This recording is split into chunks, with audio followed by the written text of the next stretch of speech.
Get ready for the final game of this three-game series, Giants and Dodgers. Our game time weather is brought to you by the Santa Cruz Beach Boardwalk. The admission-free boardwalk is open daily. 68 degrees here at the yard, light winds, humidity at 65%. Right now, lots of sunshine, but there are a few puffy clouds in the area. So we are just about ready as the Giants are soon to take the field. The lineup that Tim Lincecum will be facing looks like this. Not much different than what we have seen in this series. It'll be for Call Martin Ethier.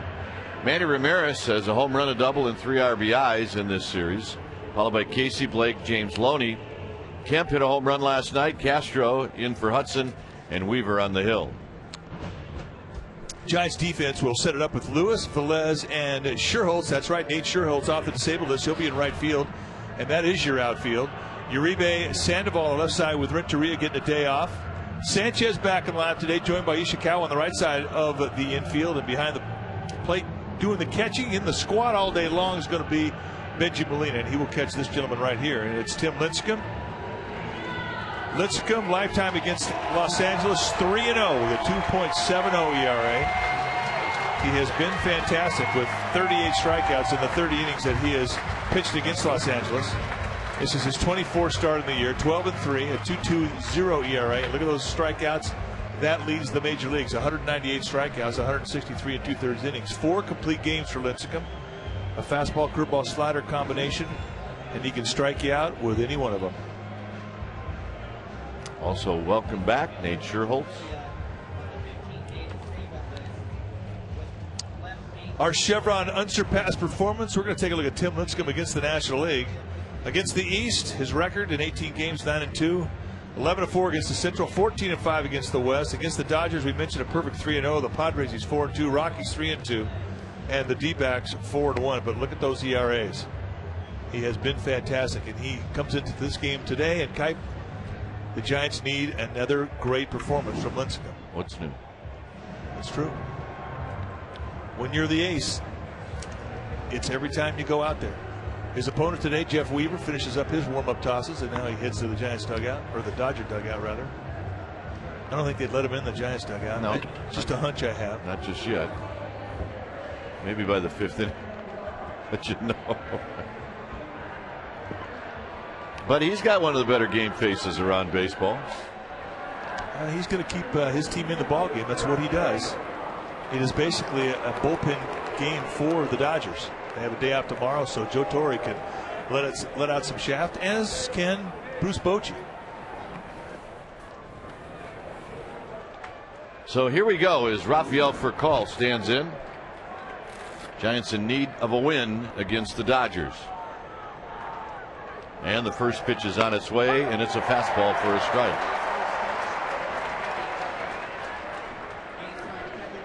So we get started at 12:45, right on time. In at third is Sandoval, and Furcal fouls it back. It's a quick 0-2. Furcal 2 for 8 lifetime against Lincecum. Remember, Lincecum has got some ownage on these Dodgers, not just this year, but in his career. Got him on 3 pitches. Furcal will sit down, and that's how this game gets started. That comes fastball. It's a 2-seam fastball. Here he throws it off the plate in, and watch the movement come right into the inside corner. And Paul Emmel, the plate umpire, says, "Yo, Rafael, grab some pie and meat." Giants are hoping to hear that quite a bit this afternoon. Here's Russell Martin. Martin hitting .267.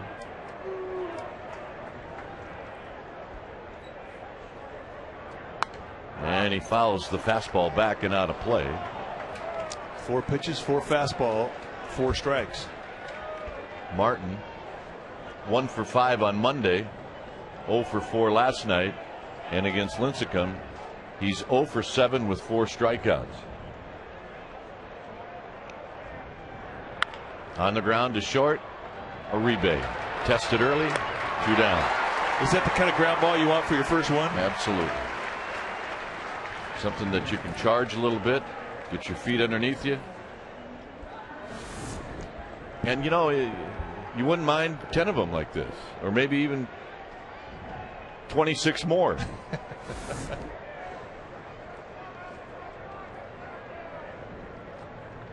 Ethier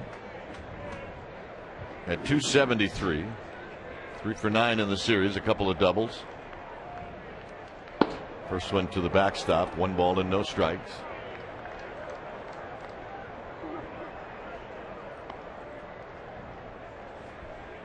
Ethier against Lincecum, 2 hits and 11 at bats with 5 strikeouts.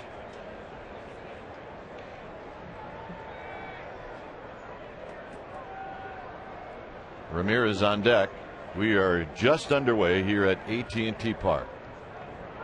Just a beautiful afternoon, lots of sunshine, lots of people, lots of excitement. And I could think of lots more, but I'm going to stop. Oh, yeah. And we got the really fast boat. The really fast boat.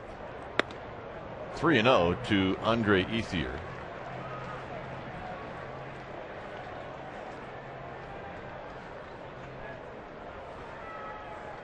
And the really lazy boat. So Ethier will sit on a 3-0 pitch, and he drives it to left. Lewis has got a beat on it, and that ends the inning. Giants are coming up.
And here's Bruce Bochy's lineup, a little different.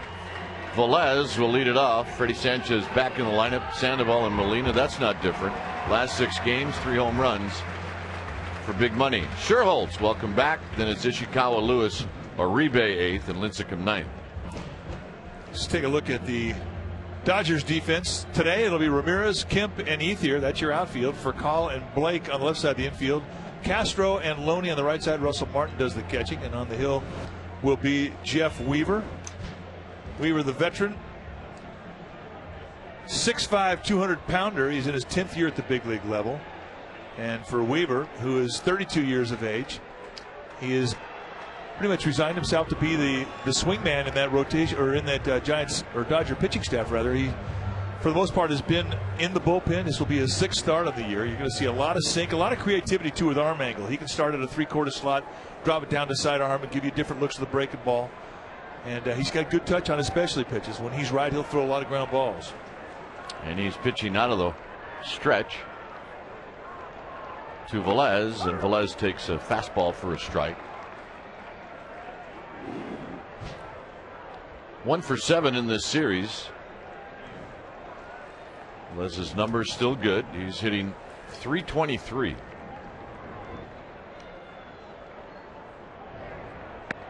And if you mentioned it, then I apologize, but This ballpark should play a little smaller today.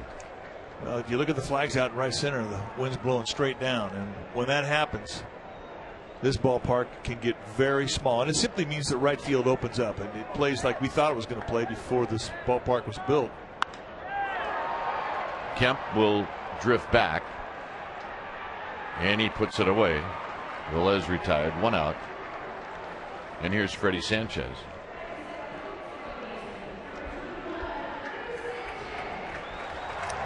There you see no wind, a very calm bay behind the flags.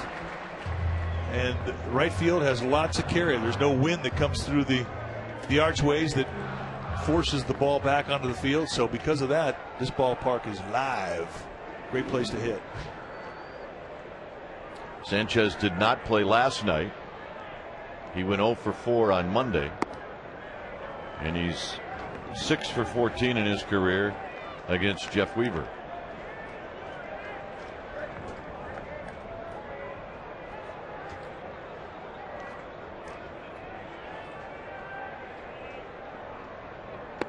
And a strike. 1 ball and 1 strike.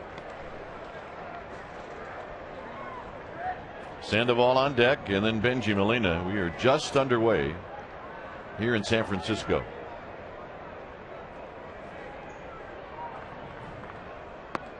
And a fastball, and Sanchez turned around to look at Paul Emmel. 1-2.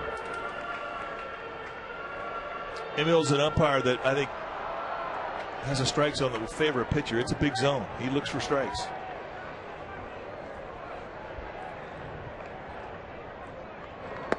Dropping down is Weaver, and setting way out over the plate was Martin. And that's the creativity we're talking about with the special pitches that Weaver can give you. Emil was joined by Darling, the crew chief, Titchener, and Bill Hahn. Those are the umpires today.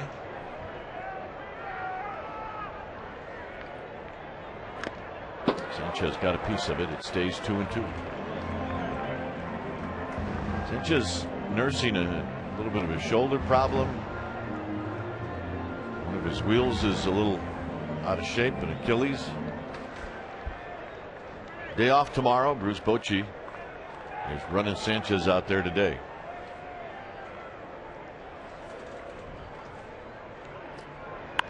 On the ground towards the hole and into the hole, a base hit.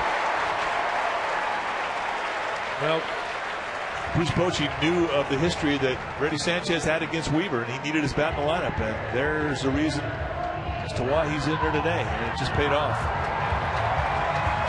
Ownage is ownage. Here's Sandoval, who doesn't have any history against Weaver. He does have some history against the Dodgers in this series. He's 2 for 8.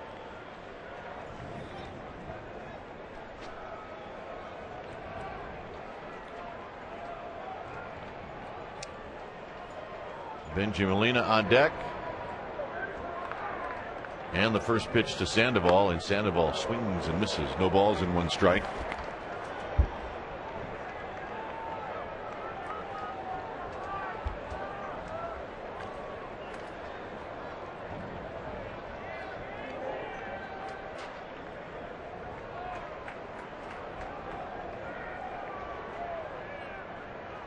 Look out. Martin does a good job of spearing that one before it goes to the backstop. 1 ball and 1 strike. Weaver's pretty quick out of the stretch. For a tall guy, we talked about him being 6'5", a 200-pounder, lanky. It's a very quick release once he gets in that stretch position. His unload time to home right around 1-1, 1.25. That's good. Sandoval, a good swing. 1-2. He would love to get that one back. I was going to say he would love to have that one back.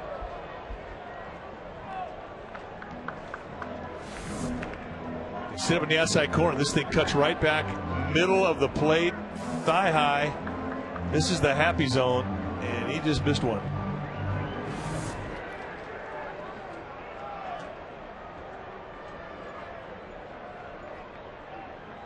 Elevator fastball.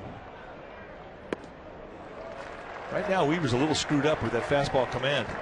What Russell Martin wanted there was that fastball right across the letters above the hands on that inside corner. And what he got was kind of a slingshot that almost hit Sandoval on the leg. You can see the high target. What he wanted and what he got, two different things. Very close, 3-2.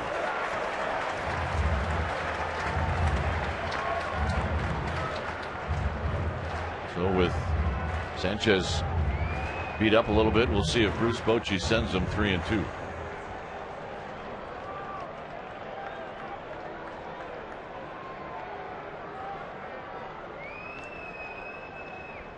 Sanchez goes. Swinging a high fly ball into center field. It'll be Kemp. He puts it away. 2 outs for Benji Molina.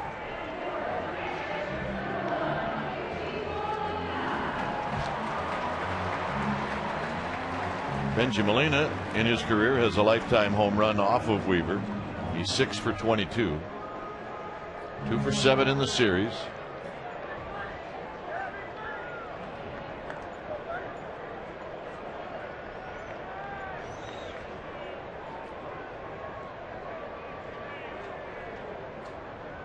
And a first pitch strike. If you look at the way the Dodgers are playing Benji Molina, Rafael Furcal, the shortstop, is about a yard onto the grass in left field. That's a very deep shortstop, but he knows he's got all the time in the world once he catches the ball because of Molina's lack of speed.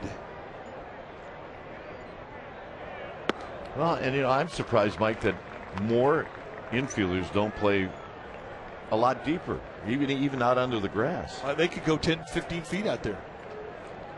It is such a handicap to have little speed or no speed, and Molina, I mean, he gives up a lot of base hits because he can't run well.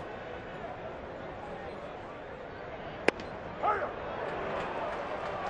don't know about that one. Lincecum's got to be happy if that's a strike. It's 1-2. Well, Immel is a guy who does have a big strike zone. He also has no fear of ringing guys up in 2-strike situations. He gets a third striker, he sniffs one out, he's going to ring a guy up. Some umpires are a little tentative, not Paul Immel.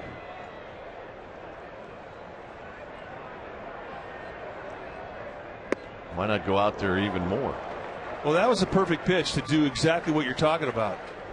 If you're getting a wide strike, extend it out 4 or 5 more inches and see if you can get a guy to chase. And for a guy as aggressive as Benji Molina, Giants fans know that he will swing at that pitch out there.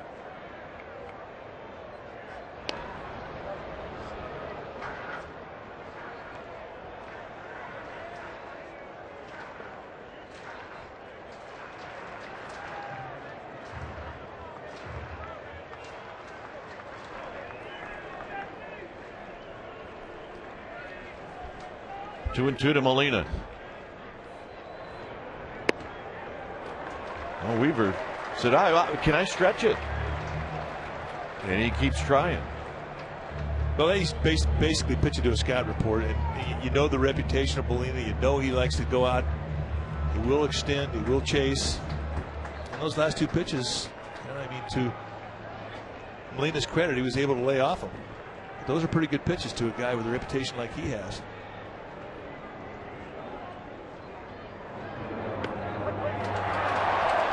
That'll end the inning. As Molina says, you are kidding me, right? Manny Ramirez is going to lead things off. It will be Ramirez, Blake, and Loney. 0-0.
Well, you could hear it just a second ago. The boos have already begun for Manny Ramirez. No question he has done some damage in this series, which prompts us for our poll question. Check it out at csnbayarea.com and let us know what you think. Should the Giants pitch to Manny Ramirez?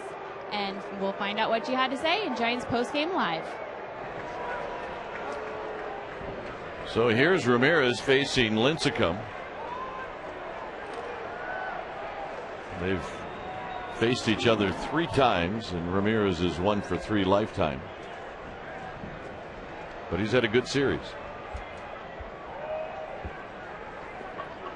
I think the interesting thing about this matchup is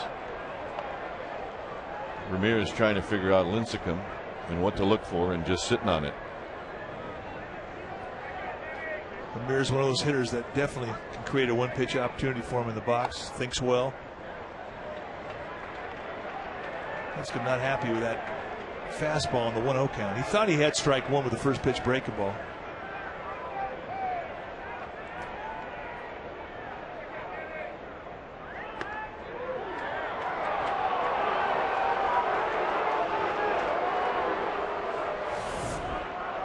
A 2-0 curveball, just a bit outside.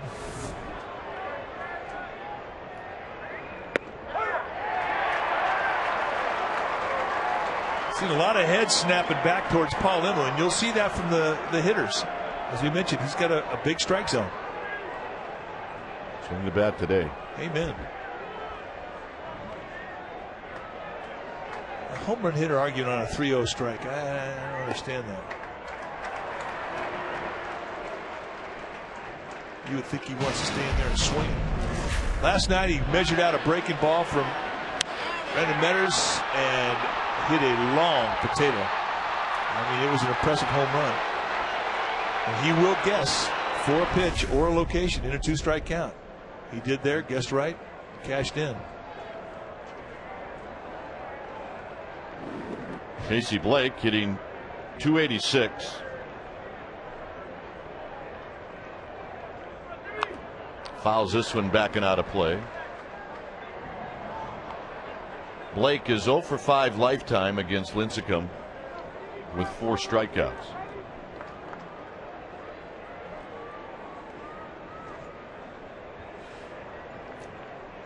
Ramirez being held on by Ishikawa.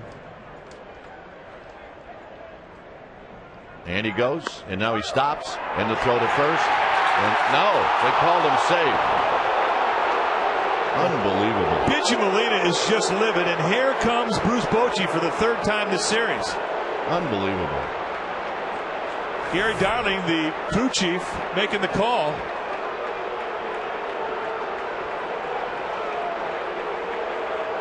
Well, he definitely didn't touch the left hand. It's a matter, did he touch the right hand?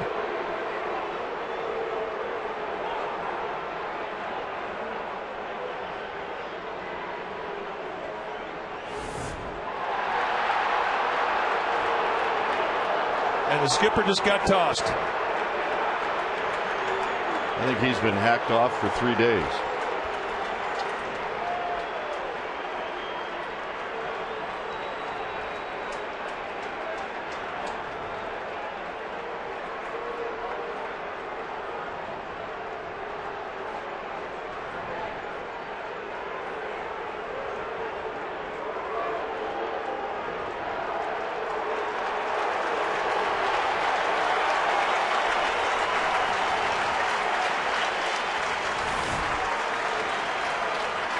Well, a swipe tag, Ishikawa going towards the chest, and I think that Darling's eyes may have followed the left arm, which Ishikawa never touches.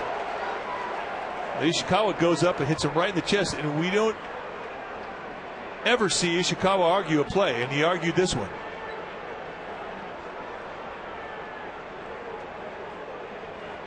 Close play.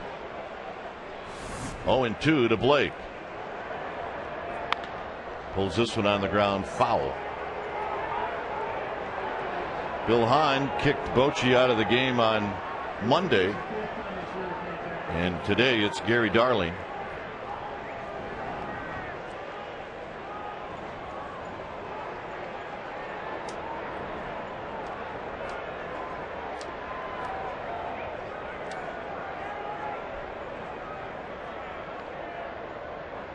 Check swing roller. Ishikawa to Uribe to Lincecum. Double play.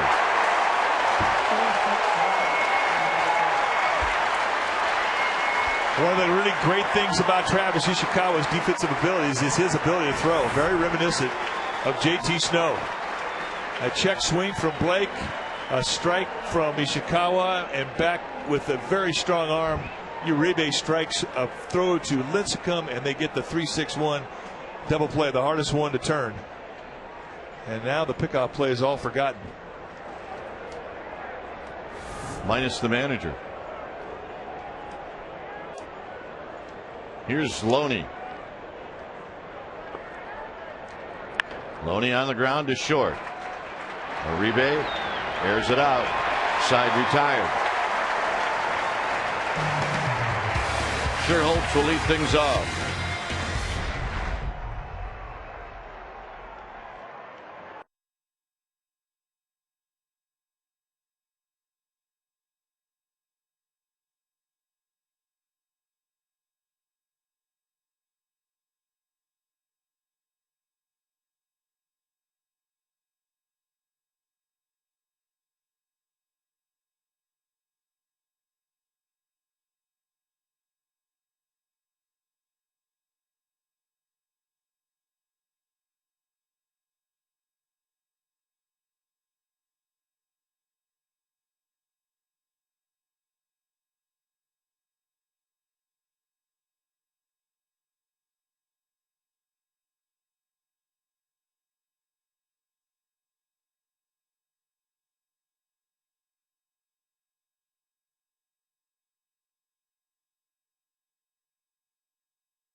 Ronald McDonald House Giants Gym Bag Day. That's right. To the first 20,000 fans, you're going to get a gym bag. For tickets, visit sfgiants.com. Call 877-SFG-TICKS. August. Beautiful. Up front of the ballpark at Willie Mays Plaza. Here's Nate Sherholtz. Nate Sherholtz coming back, takes a pitch for a ball. 1 ball and no strikes. Nate Sherholtz in climbing the wall in Atlanta got dinged up. Came back, played a couple of games, and then went on the disabled list.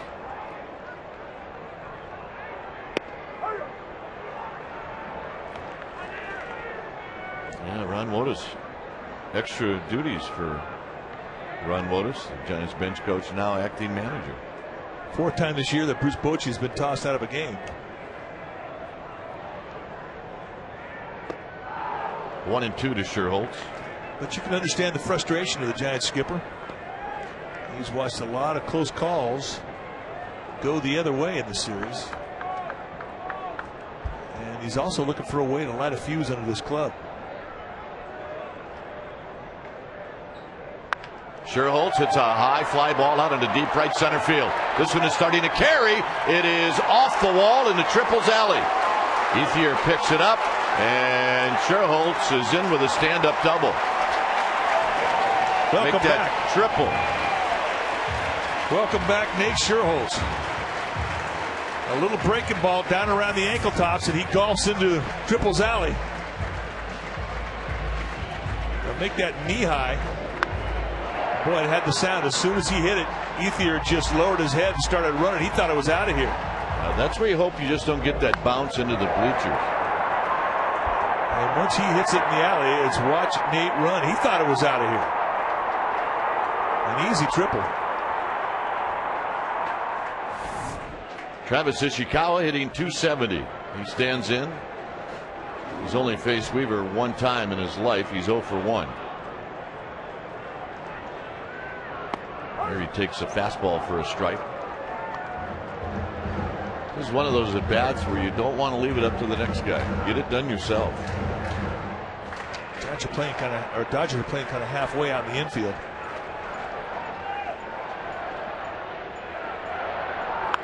Out of play, and it's 0-2.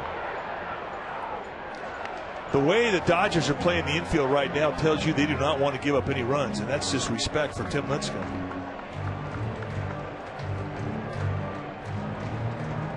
This is always a defense where I thought it puts a lot of pressure on the infielders.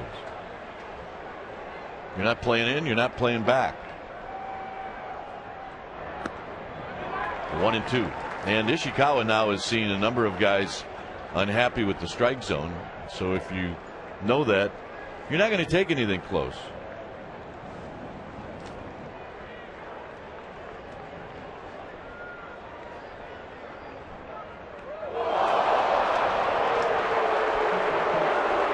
Well, that's a break. I mean, you're in a 1-2 on an 0-2 count with a runner at third base in a strikeout situation, and a guy drills you. He did you a favor. Again, they wanted the high fastball above the hands, and Weaver having a tough time trying to locate that fastball. He slingshots this one right into the wrist of Ishikawa, and he'll take a bruise for a base.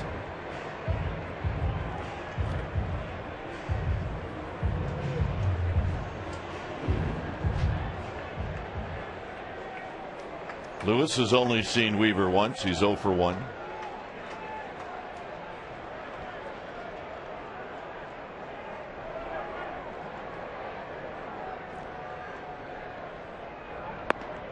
One ball and no strikes. Lewis hitting .263. He's got 4 home runs, 14 driven in. Schultz at third. At first is Ishikawa. A triple and a walk, and the Giants trying to get on the board here in the second. Make Weaver come to you. Look for a mistake. He doesn't have great command right now. 2-0.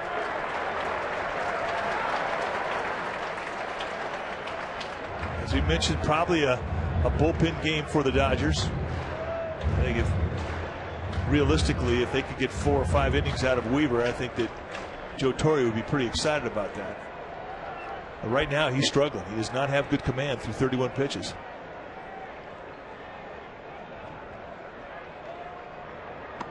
Three and 0.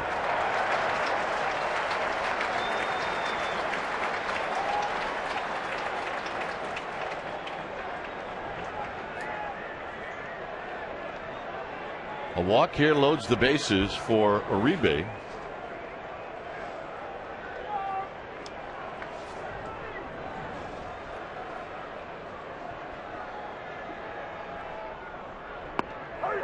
Three and 1. I mean, this is another spot if you're Fred Lewis. You really don't want to walk. You want to get a good pitch and take a look at it. You want to try and drive something at least deep enough in the outfield in the air to be able to score at Schuerholz from 30. You don't have to get it too far out in the outfield to score at Schuerholz. An excellent arm in center field with Kemp, however.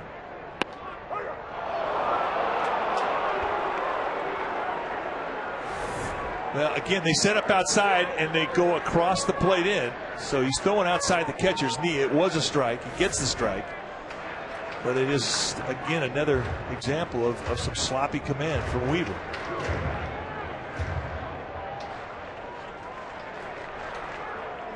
If he was looking fastball, he was looking away.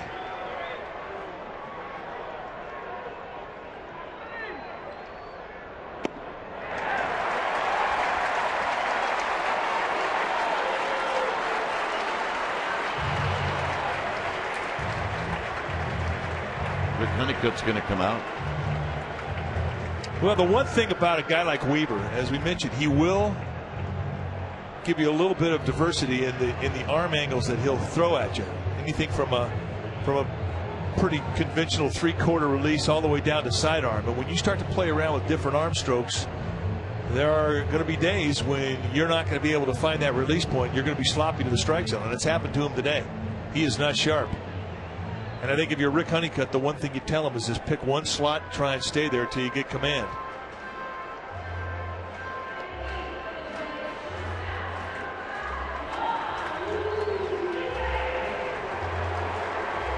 It's Sherholtz, Ishikawa, and Lewis. And Uribe, who went 0 for 1 as a pinch hitter last night, swings and misses, no balls and 1 strike.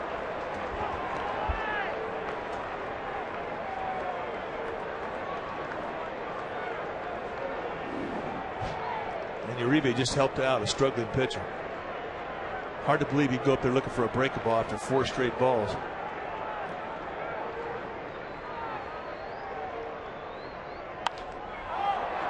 There's a pop-up straight backing out of play. It's 0-2. But Uribe, very much like Molina and Sandoval, I mean, they're going to go up and hack. You know, they don't think away or in or fastball or breaking ball or changeup. They look ball, period. They look ball out of the pitcher's hand. And it's more or less a philosophy you see a lot of guys employ when there's a 2-strike count. But for these guys, they use that same philosophy in every count. Well, Weaver can now go for the strikeout. Hits it on the ground to third. Blake will come home, and Sherholtz is out at home.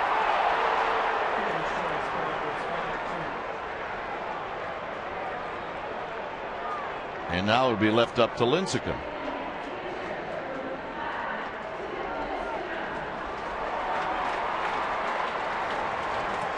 Lincecum, who can swing the bat. He's 9 for 48.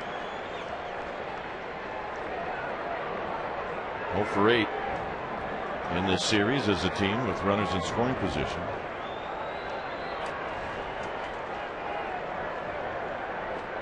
Lincecum's a good bunter.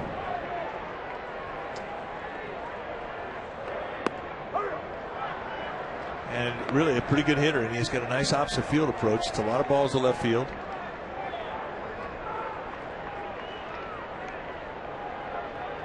He will put the ball in play.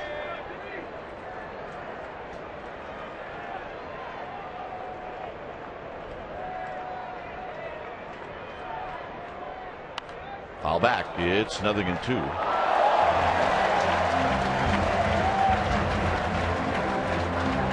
Yep, the guy with the Tim Lincecum shirt just caught a foul ball off the bat of Tim Lincecum. How psyched is he? Oh yeah. He saved Mike McCormick from getting one in the forehead. And Lincecum out swinging. So now it'll take a base hit or a mistake by the Dodgers to get that run in. Velez hit a fly ball to center field in the first inning.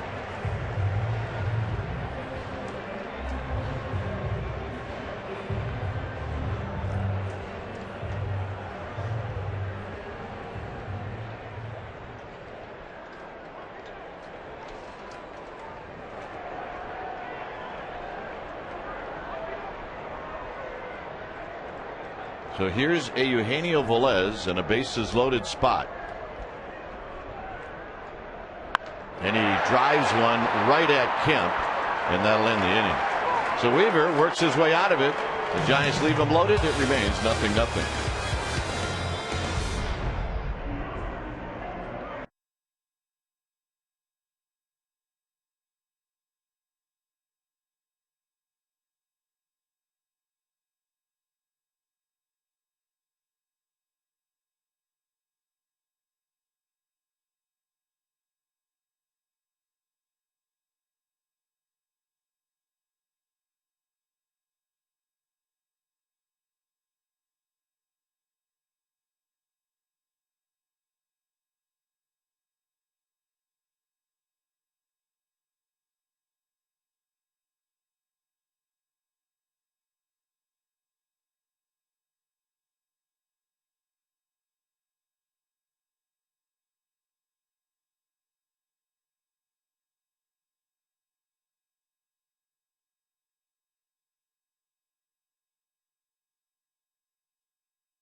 championships all time. Joe McCarthy's got 7. So does Casey Stengel. And the bottom of the list with 4, Joe Torre. Matt Kemp takes a pitch inside, 1 ball and no strikes. Kemp, Castro, Weaver. 2-0.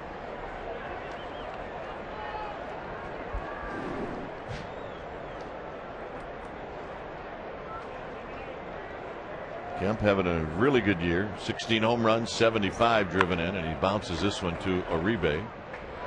And Uribe throws him out. And that'll bring up Castro. Castro hitting .314. He's never faced Lincecum before.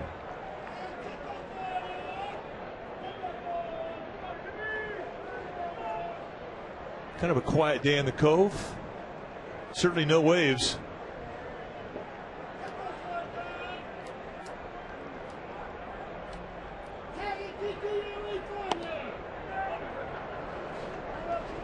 Hudson came out of the ball game on Monday, and it's been Castro ever since. 2 balls and no strikes. Castro 1 for 4 last night, but what he's really done is he's really played extremely well with the glove. There's a strike, 2 balls and 1 strike.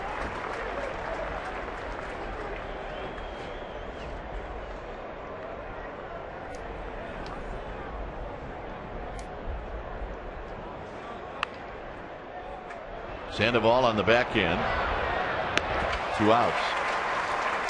Hey, right now, that breaking ball's been a real good pitch for Lincecum to get ground balls with. He's gotten 3 with it.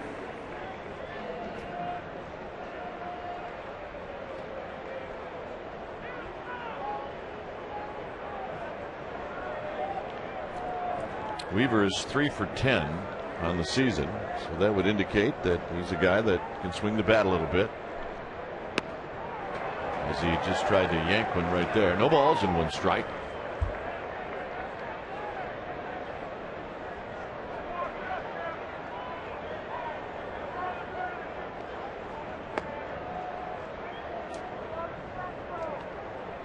Dodgers have owned, and I mean owned, the National League West. They are 32-12. Weaver pops it foul. 1 ball and 2 strikes.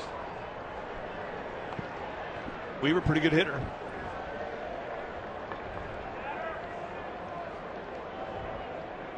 Went to Fresno State. Kid out of Simi Valley. Not far from Dodger Stadium.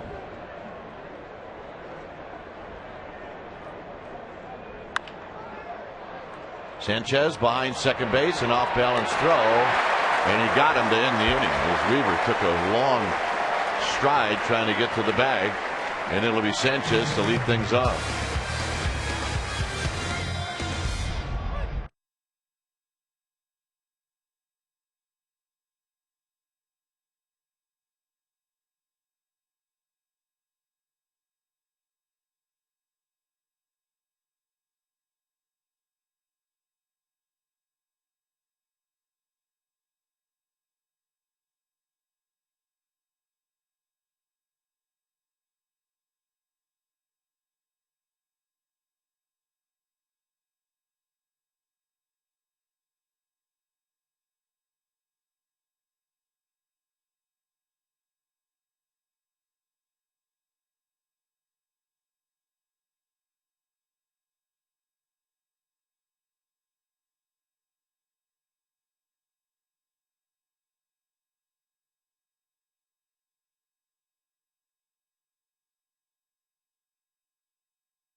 16th at Pier 30 and 32. It features the world's best beach volleyball players, including Olympic gold medalist Todd Rogers, Phil Dalhausser, and Kerry Walsh. Tickets start at just $10, so check it out. Go to www.avp.com for full schedule and to buy your tickets.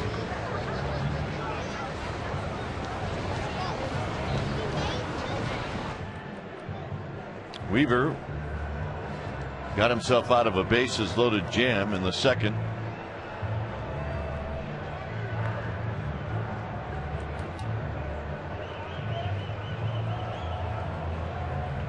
Here it's Freddie Sanchez to lead things off. Weaver made the last out. That's why it's taken a little bit longer for this half inning to start. Well, a reminder that tonight at 5 and 11, you can check out Chronicle Live, presented by Autotrader.com. See it on Comcast Sportsnet Bay Area. An exclusive interview with Greg Papa talking to Vin Scully. Also, the Tower Power guitarist Jeff Tamelier and local musician Dick Bright. Maestro Dick. He is a fantastic personality. So lots going on. Check it out on Chronicle Live. Sanchez fouls it back on the first pitch.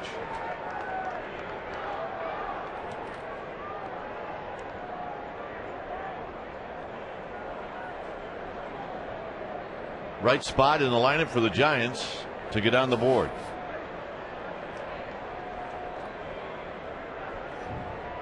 Sanchez hooks it foul. Breaking ball kind of hung out there middle in, and he spanked it.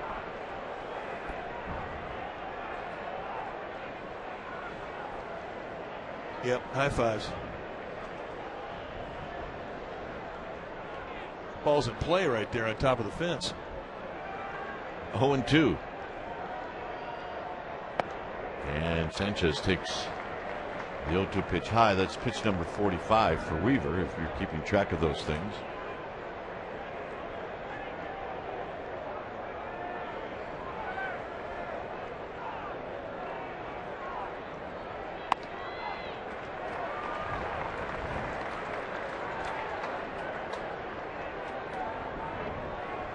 Both the Giants and the Dodgers have tomorrow off. The Giants will be spending their off day in New York City. The Dodgers in Phoenix. 2-2 pitch. Fouled down the right field line and out of play.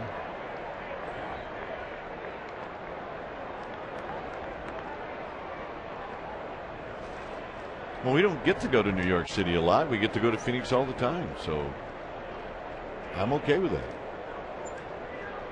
South Pittsburgh will take on the Rockies later on in Colorado. That game tonight. Pittsburgh victorious over the Rockies yesterday. We'll fly right over that game. Yes, we will. 2-2 pitch. All back.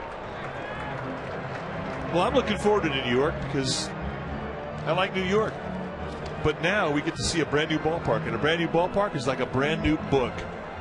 Can't wait to see how it reads.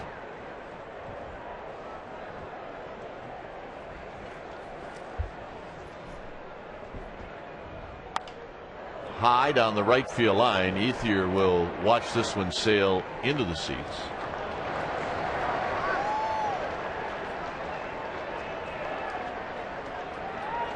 I'm the man. I'm the man. Okay, you're the man now. Grab some pine meat out of bed. I'm the man. No, don't do it to that other guy. 2-2.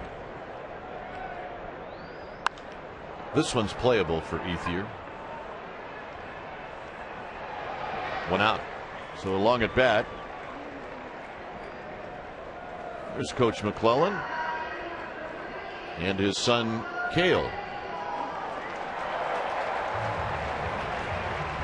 Last night we got to see Joe Thornton here in full Giants uniform. Looked fantastic. And this is not the first time we've seen Todd McClellan, big baseball fan, out here enjoying the game with his son. And we love it when the Sharks come down here, because when hockey season's on, we pay close attention to what they do down in San Jose.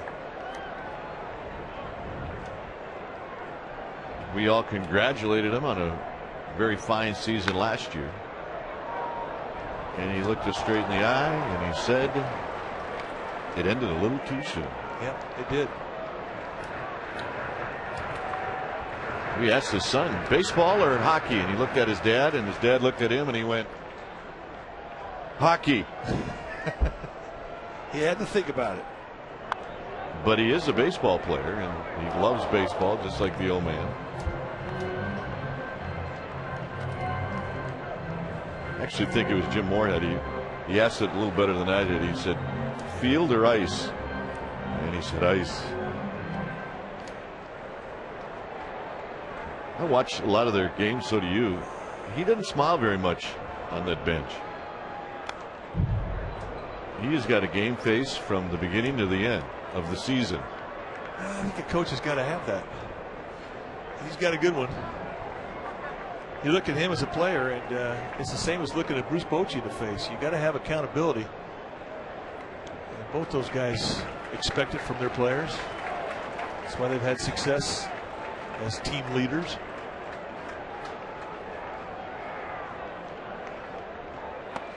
And Sandoval strikes out swinging. Well, that's exactly where Russell Martin wanted that fastball from Weaver. Third strikeout for Weaver. The elevator fastball, go up and out of the strike zone. You can see the target from Martin. He wants it right across the letters, and that was right exactly where the glove was. And this is the best inning that Weaver has had with his command. Benji Molina struck out looking in the first.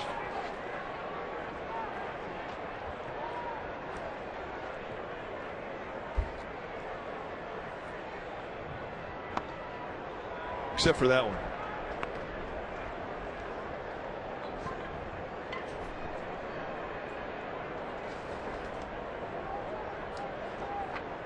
One 1-0 to Benji Molina. And Molina goes around. Benji well aware of the pitch that was called a strike to end the inning in the first. Do not believe he's going to let that happen again.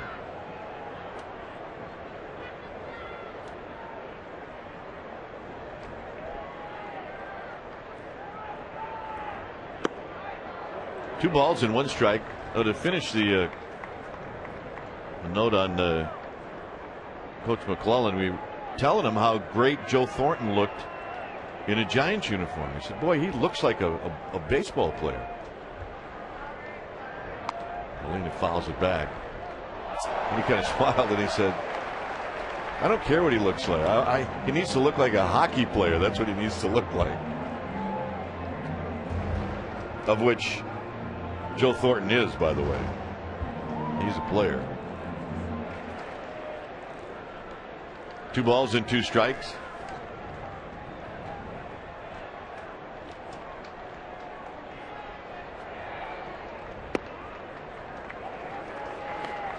That's not an easy one for Molina to take. How much of the inside corner do you think is there? It's about, I'd say 72 inches of the inside corner is wide open right now. You can't help but lean. That's all he's seen is that side of the plate the whole day. They're going out again. One went to Weaver, one went to Molina. And how happy is this making Paul Emmel? Well, Weaver had some serious body stank going. And here's where he thinks he gets strike 3, and he's already walking back to the Dodger dugout. He got strike 3 at the same location in Molina's first at bat. So now everybody's confused as to what that outside corner is.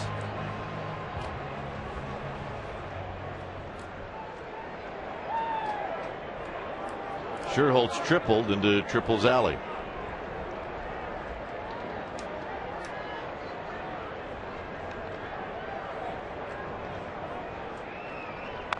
Off the end of the bat, Casey Blake will backhand flip to Castro to end the inning.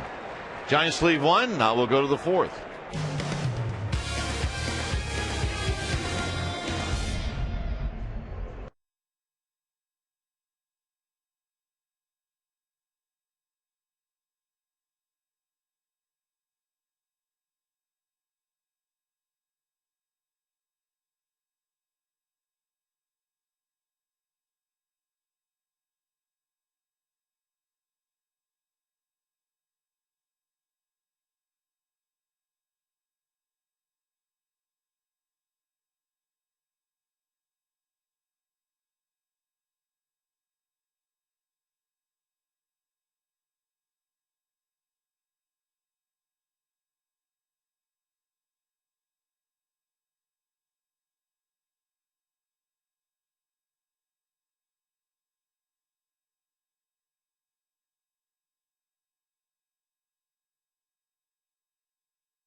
Good question. The question today: can you name the first pitcher to win the Cy Young Award twice? I think I can.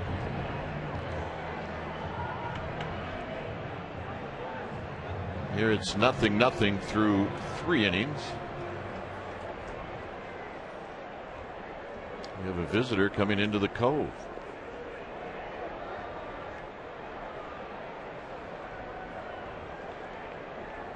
Rafael Furcal will lead things off. Furcal struck out looking, the only strikeout for Lincecum.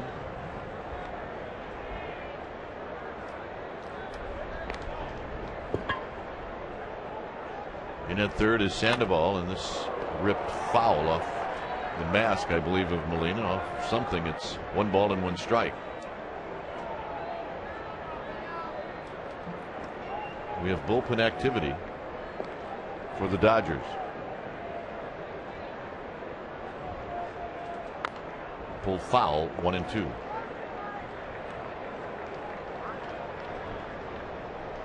James McDonald, the big right-hander, starting to get stretched out. He said it would be a bullpen game today, and he's likely to be the guy who will tee things up for the Dodgers in the bottom of the 4th.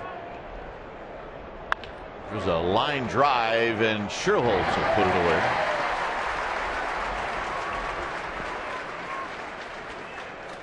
Furcal is gone, and here's Russell Martin. A lot of fastballs and breaking balls, and so far in this game, Lincecum really hasn't broke out the changeup a whole lot. Not at all. Or the split finger, I should say, that he uses as his changeup. Martin bounced out to Uribe in the first. And right at him with a fastball, and it's 0-1.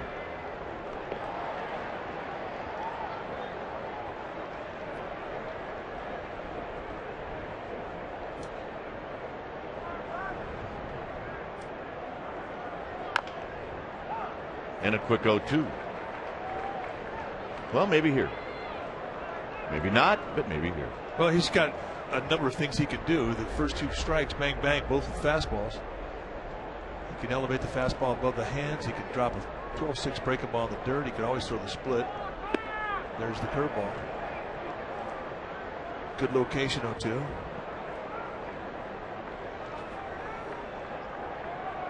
Lincecum's got a slider that he can get him with.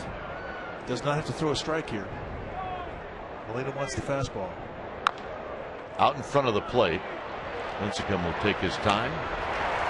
Throws a sinker to Ishikawa. 2 outs.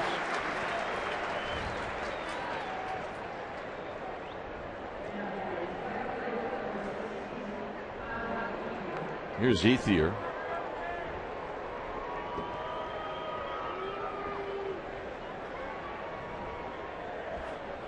Ethier lined out to Fred Lewis in the first.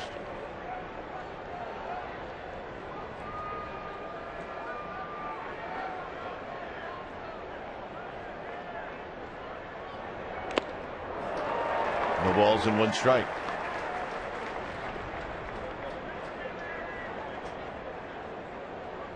Not great numbers, 2 for 12 with 5 strikeouts. Ethier lifetime against Lincecum. There it was. And there's the split. First time we've seen one in a swing through situation today. You can't throw a better one than that.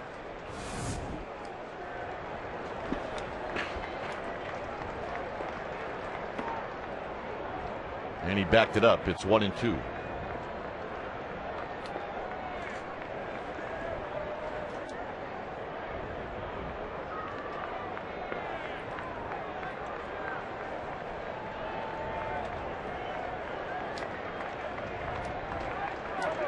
And now Ethier asks for time.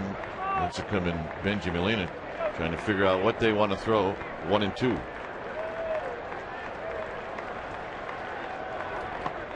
And it was something down and in. 2 balls, 2 strikes. Curveball.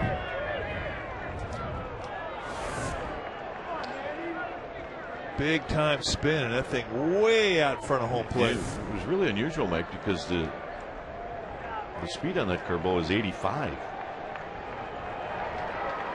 2-2. Pulls that changeup foul. The ball magnet, Pete Alonso.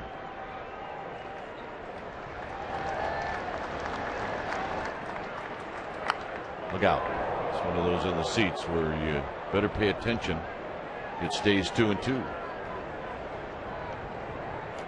That was a whistler. Yeah, you throw up that foam finger, it's not going to help a whole lot. Bring your glove. Yeah. Good battle, Ethier and Lincecum. And the pitch. And it's high, 3-2. Now, Molina wanted that fastball, that little front door action that kind of starts off the plate mid-thigh and then comes back in and nicks that inside corner. Kind of an overthrow there. He missed badly up and away. And Molina wants to go back to it. But Lincecum says, no, I'm going to throw a split. And Ethier fights it off to see another pitch. There are very few pitchers that the longer the at-bat go will actually favor the pitcher. I think Lincecum's one of them. Normally, the more pitches that a guy sees the same at-bat, it's going to favor the hitter. This is the 9th pitch coming. Off the end of the bat. Sandoval juggles. Sandoval throws.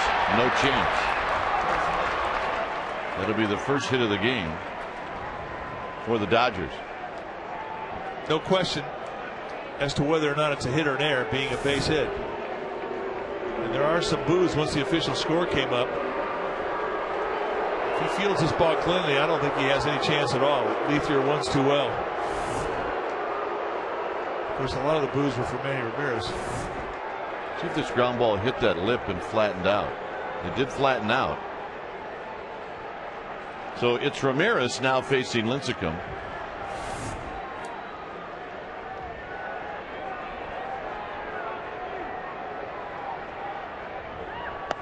And the fastball is high, 1-0.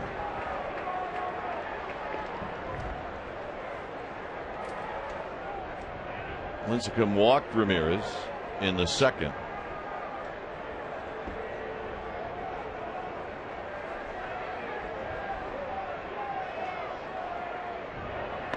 Swing and a miss. 1 ball and 1 strike.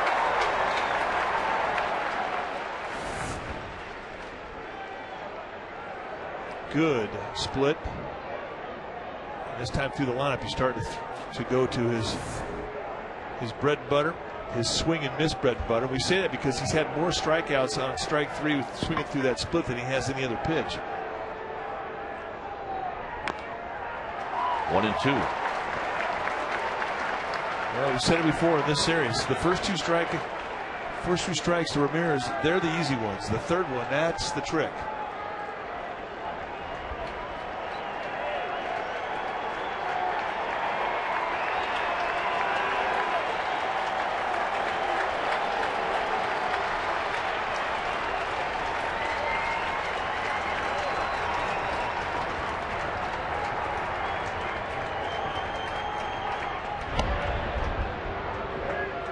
Ethier, 5 steals. He's been thrown out 3 times.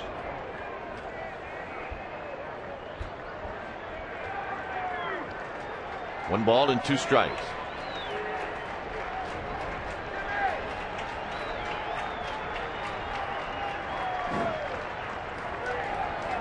Got him.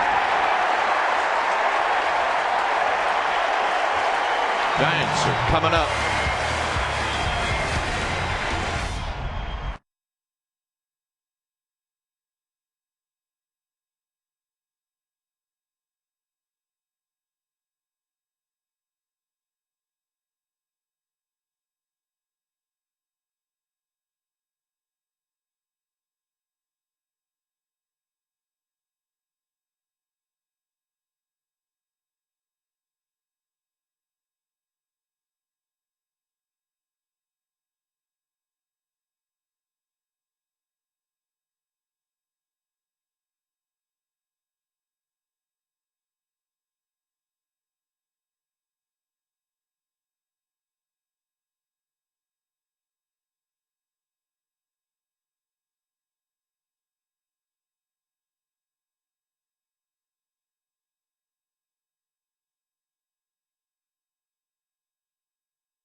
congratulate Tim Lincecum, who just recorded his 200th strikeout last inning against Manny Ramirez. He also made Giants history, joining former Giant Jason Schmidt. They are the only two Giants players in the past 39 seasons to record back-to-back seasons with 200 or more punch-outs. Way to go, Timmy, guys. All right. And more to come. James McDonald is the new pitcher.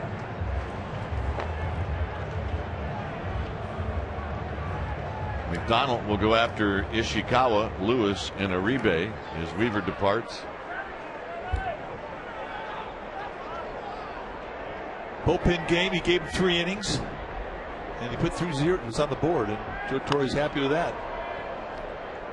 When it's time for a change, think Speedy Oil Change and Tune-Up, your oil change tune-up and smog experts.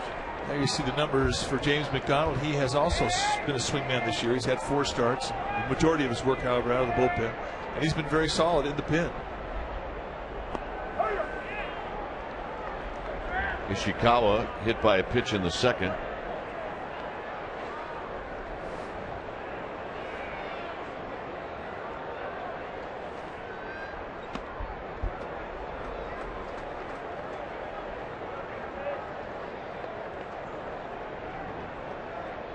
Giants loaded him up with nobody out in the second and could not score.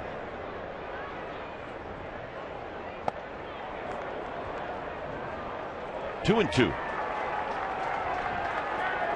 get a mid to high 90s velocity with the fastball from McDonald. That's the bad news. The good news is it's pretty straight.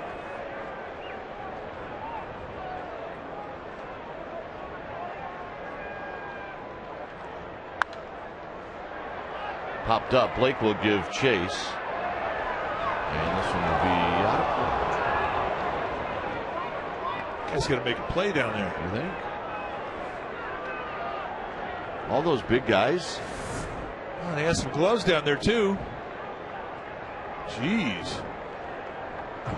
Took a bullet right in the chest. Jeez, let the lady in the green top go after it. A close pitch, 3 and 2. Yeah, I know. Sunball. Yeah, that's it. Payoff pitch to Ishikawa. Struck him out. Well, as Ishikawa heads back to the Giants bench, what do you say we ask and answer our Aflac trivia question? The question today: can you name the first pitcher to win the Cy Young Award twice? Our survey said Sandy Koufax. Did it in 1963 and 1965, and back then they only had one winner a year in both leagues.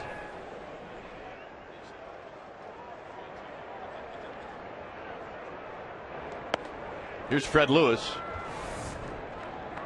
All right, one more look at the fan. Does he get it? Jeez. Watch your lips. I hope he didn't call for it. Had it played right.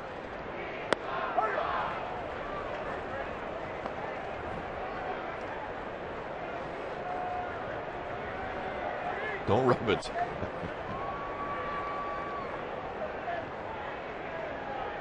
Lewis takes low and away. 2 balls and 1 strike. I'll say that much for him. He did not rub it. If I took one full on the chest, I'd be rubbing it. Lewis breaks his bat, flips one to right. Ethier is going to dive, and it kicks away from him. Lewis, hustling all the way, is standing on second. You might ask Andre Ethier if he thinks he should have caught it. I bet he would say yes. Well, anytime a fielder has a ball hit him that low in the glove, he's thinking he should make the play. Right in the heel.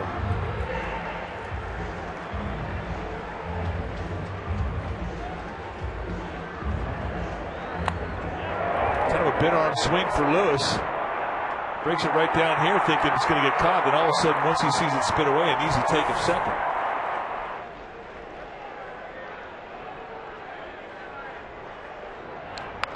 On the ground, foul.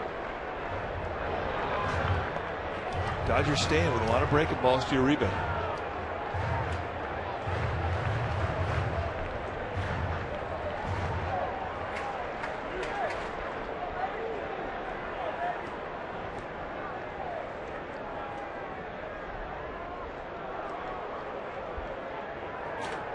Lewis does have the ability to steal third or steal second, but in this spot with Lincecum on deck, Lewis is probably not going anywhere. Out of play, nothing in 2. Well, and if he wants to steal, he's going to have a pretty good chance to, because James McDonald is very slow out of the stretch. That last unload time 1.68, and that's way beyond slow.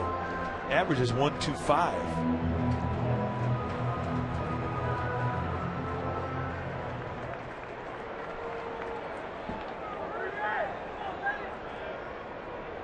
Got him.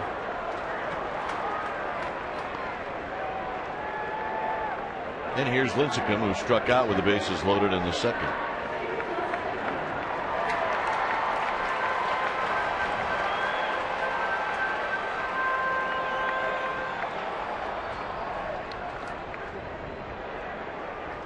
It is unusual to see Lincecum strike out. As Mike mentioned earlier, he will put the ball in play, but he hasn't yet today, and it's 0-1. I mean, games like this is when, if you're a good hitting pitcher, you can really help yourself out. 2-out knock here.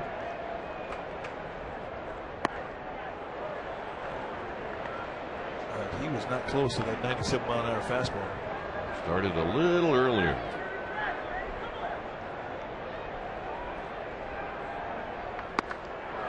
And McDonald strikes out the side. Lewis left at second. Here comes the 5th.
Subway eat fresh.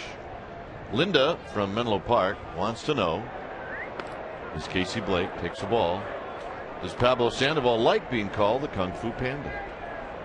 You know, they had a dinner here about a couple weeks back, an AT&T dinner, of which Sandoval was one of the players that attended.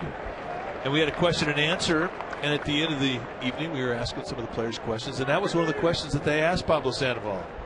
And he stood up and emphatically said, "Yes, I do," with a big grin. Sanchez charging and catching, and Blake thrown out.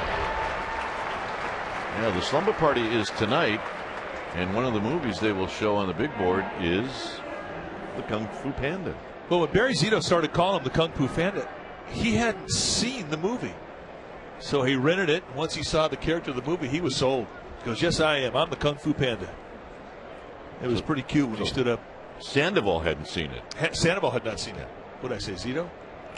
Not necessarily, but in that area. Way to clean me up there. Here's Loney.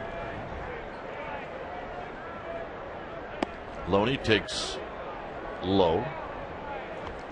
Loney bounced out to Uribe in the second.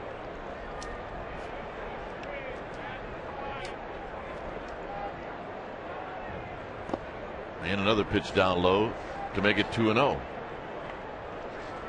Well, after Zito started calling him the Panda, I had to go rent the movie. Yeah. And it's a great character. And I can see why his teammates call him the Kung Fu Panda.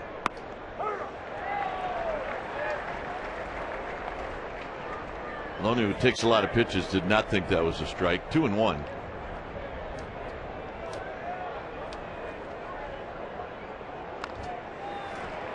You just saw Kane and Zito. Zito will pitch Friday night.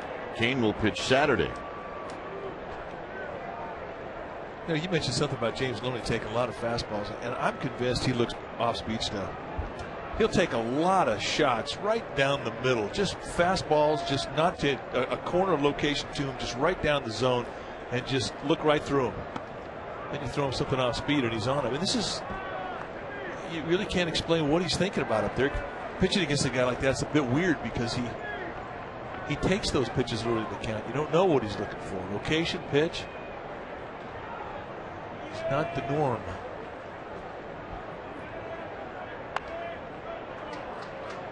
No idea. What did that Loney swing and that hit? What, his foot?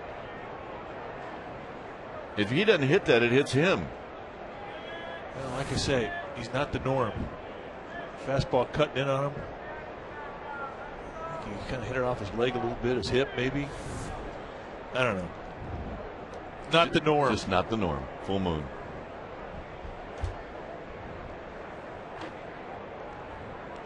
Well, he definitely established hard stuff in, which sets up soft stuff away.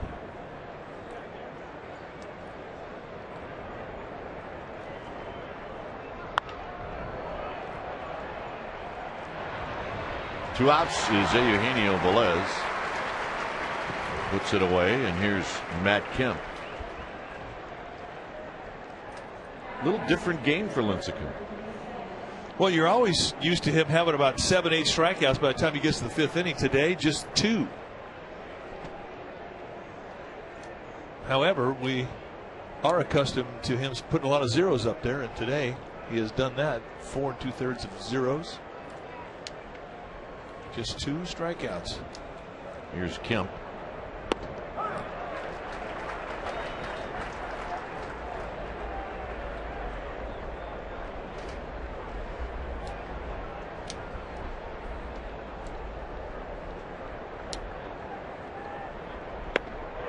Two. Bang, bang, 2 good curveballs.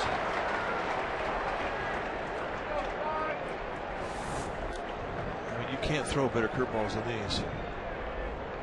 They're just hard, late breaking, nasty, and in perfect location to the strike zone. That one got away from Lincecum. It's 1 ball and 2 strikes for the Giants in the bottom of this inning. They'll have the top of the order facing James McDonald. It'll be Velez, Sanchez, and Sandoval. And see you later, Matt Kemp. Sandoval, he'll be hitting third when the bottom of this inning starts.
The third annual plate-to-plate fun run and walk to cross home plate at AT&T Park. It'll happen on Sunday, August 30th. First 3,000 fans to sign up, they get a free game ticket.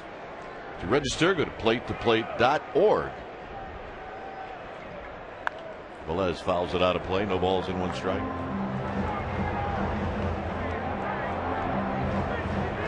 Dodgers with only one hit. The Giants loaded the bases in the second and came up empty. I loaded him up with nobody out. Came up empty. That one hurt. Hit into right center field. No one's going to catch this one. And this one will bounce into the seats. I was just about ready to say, don't bounce into the seats. Well, Velez had a low fly going around first base, anticipating a triple. A high fastball from McDonald, and Velez, who has had such a great homestand, finds a gap, and here's where he gets a bit unlucky. A one-hopper into the stands makes it a ground rule double. Otherwise, he'd have had 3 bags, maybe more. So Sanchez now in a spot to get Velez to third or get him in. Outside corner strike, and it's 0-1.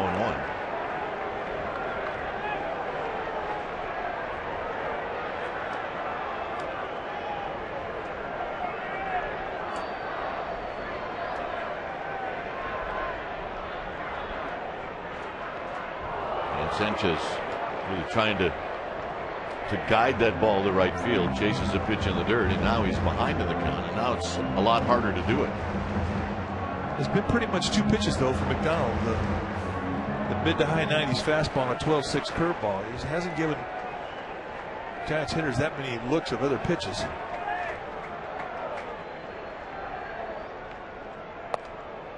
1-2.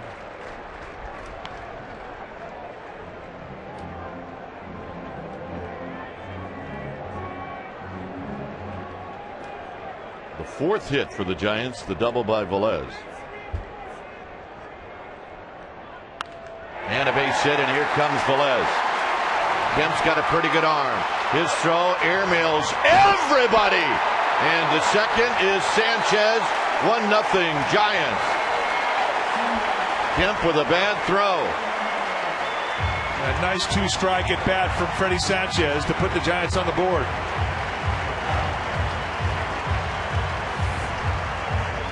Back with another 2-strike breaking ball, has some hang time, and for a good contact hitter with great bat control, Sanchez going right back up the middle like you're supposed to do. And Kim gambles and look at Russell Martin, gets up in it and comes down hard. And with the overthrow, Sanchez takes second base.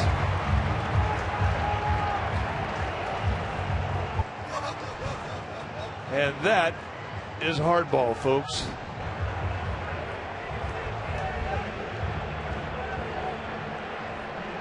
One more look. Ouch. One more look.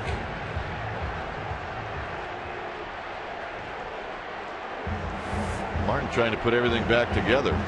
Yeah, he's taking a little inventory. Blew his shoe out, knocked his shin guard off. Lost his mask, snapped the jock strap, and rearranged his chest protector. And here's how fast it happened. Whoa! One thing Velez could do is put some speed on a play. He was trying to slide around the contact, and when it came right down to it, he couldn't avoid it. Could not. And nor could Velez try to get out of the way.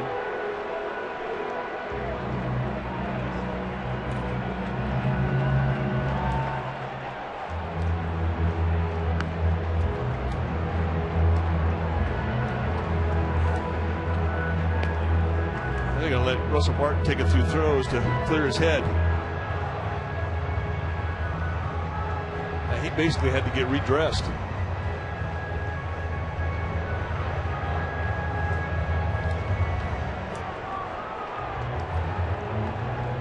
The RBI for Sanchez is 38th.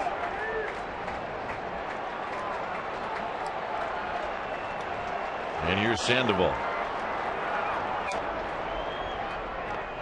And Sandoval gets hit.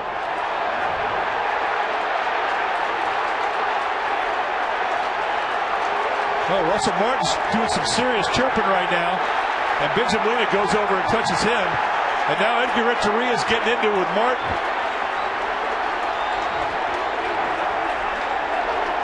And this is getting interesting.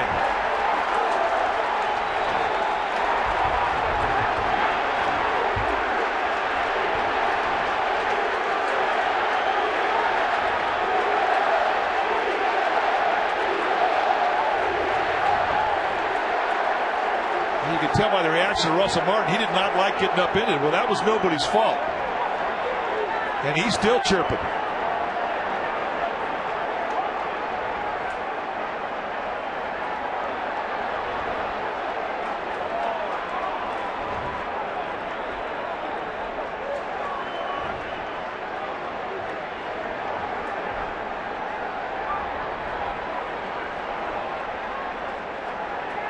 They all came together. It was Edgar Renteria who confronted Martin. And that's when the shoving got pretty interesting.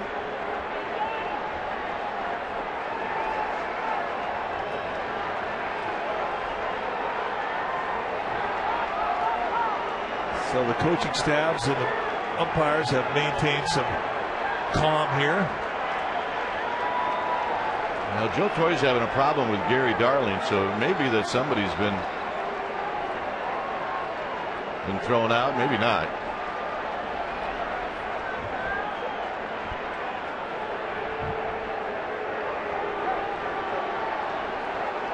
I'll tell you one thing, everybody in the stands is standing up. Have they tossed Sandoval?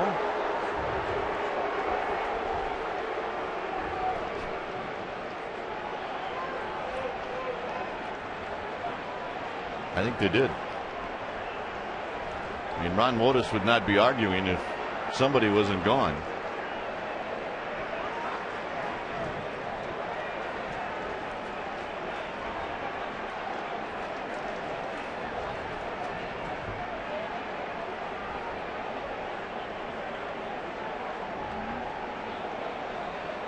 And the umpires are huddling up around home plate here to try and sort this out. We don't know if anybody has been tossed yet. There was no hand signal during the melee as to whether or not somebody was tossed.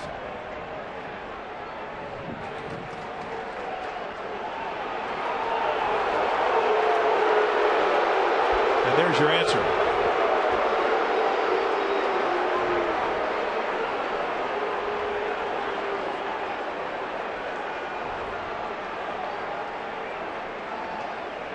And I would have to believe there has to be more than one guy tossed in this. He didn't go out after him. He let him watch Martin. He throws the mask away, and he's pushing the umpire. There was a couple steps out towards McDonald's, but he did not charge him. Can't get tossed out for that.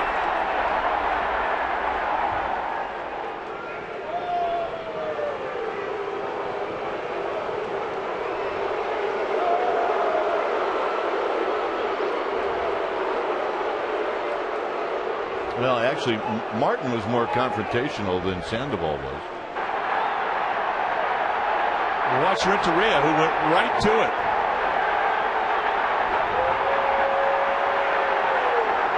You're telling me Sandoval's the only guy who gets kicked out of this game? Yeah, that's kind of laughable, don't you think? That's a joke.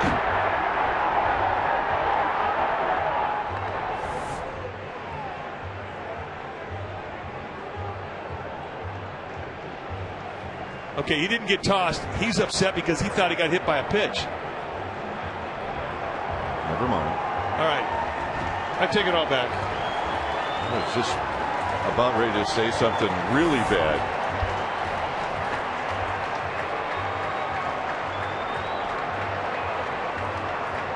Now he's arguing that he got hit by a pitch. We thought he had been tossed out of the game, which did not make any sense. And he wasn't tossed out. You can see he got hit on the left elbow. Another call that has gone against the Giants in the series. Yeah.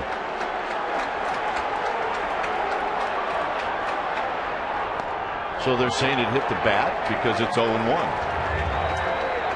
How about that? Hits him on the elbow and he gets a strike because of it. And that's amazing.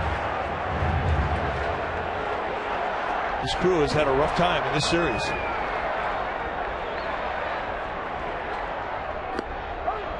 One and two, but the one thing you always have to remember if you're on the field is you got to fight that other team. You can't fight the umpires.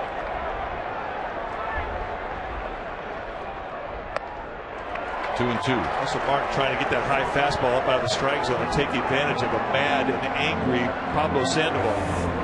You got to know that he wants to hit one as bad as he's ever wanted to hit one.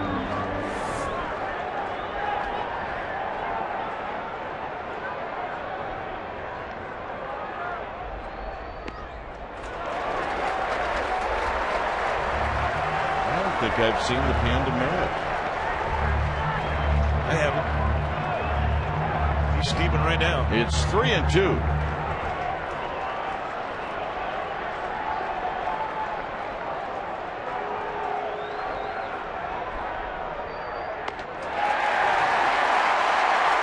Well, it's as it should be. It just took a few more pitches to get where it needed to go. And a bruise.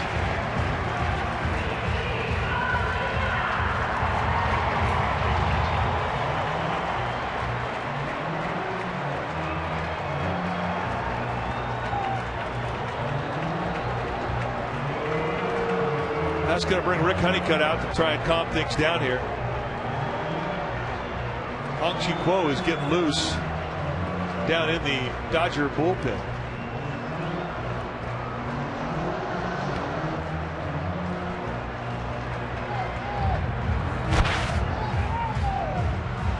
Pablo Sandoval talking to the crew chief, Gary Darling, saying, yo, your crew just blew another one, Meade.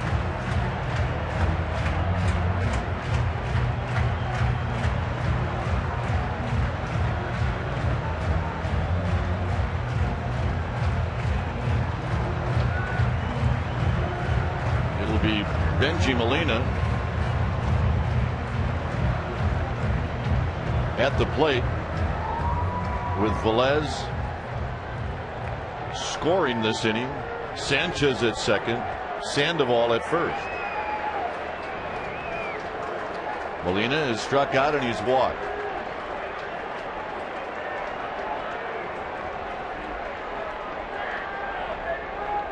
Giant center fielder Matt Kemp playing very deep in center field. Pulled on the ground, foul. Tell you what, Sanchez, I know he's not a base stealer, but Tigers are giving him a lot of room at second base. And as you said, McDonald is very slow to the plate.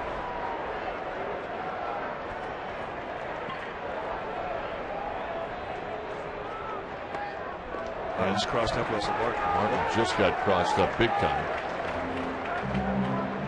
That's the abbreviated step from. Here's the abbreviated slide step from McDonald. That's a little bit quicker, but look at the reaction from Martin. And it was a strike. It was. So there is some confusion out there on the field right now. And where there's confusion, there's opportunity.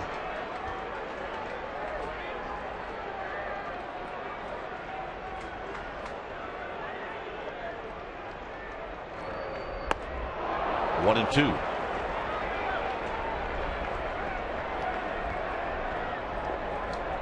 Boy, this ballpark wants to bust out so bad. These fans want to get into it so bad right now.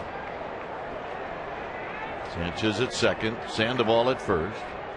Base hit would light this place up. And Molina out swinging.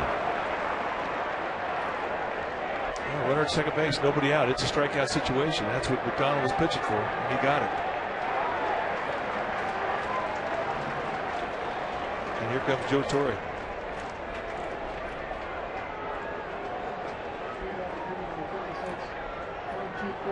So when it's time for a change, think Speedy Oil Change and Tune-Up. Your oil change tune-up and smog experts. We'll be back.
bottom of the 5th inning.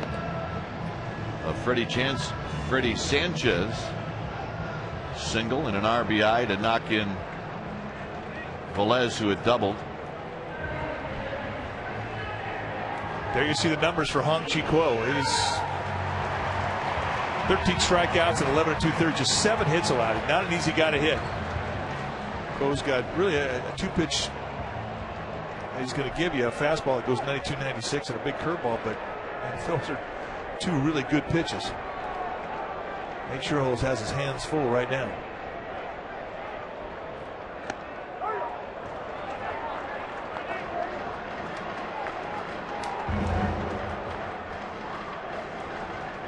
Sanchez at second, Sandoval at first.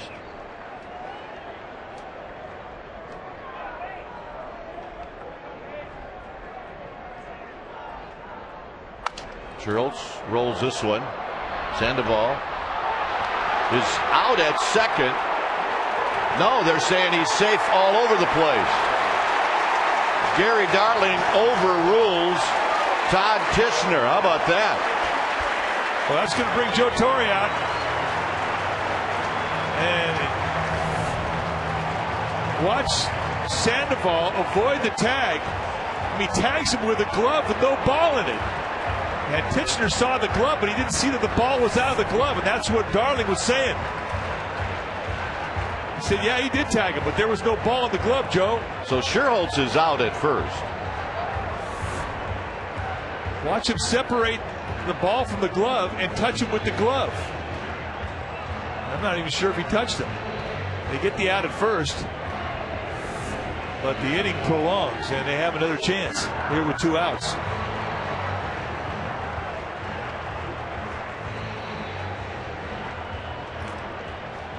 So Ishikawa will now bat with runners at second and third. Just your regular Giants-Dodger game. Weirdness all around.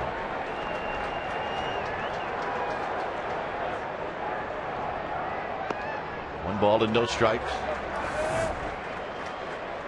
And plus that Sherholz is safe at first. Oh my Lord, look at this. Unbelievable what's happened in this series. I've never seen a crew struggle as hard as this crew has struggled. I think that makes a little bit of a difference. Bases loaded, 1 out. 2-0. I got to believe somewhere in the bowels of this ballpark, Bruce Bochy, the skipper, is watching a TV set right now, and he may have just thrown a spike right through this TV screen. Gary Darling, the crew chief, missed a call again.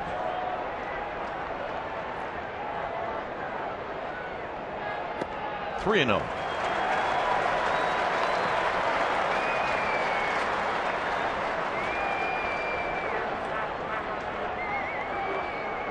You can understand why Nate Sherholz is angry. With all that was going on at second base, we didn't even look at the first base call until the replay.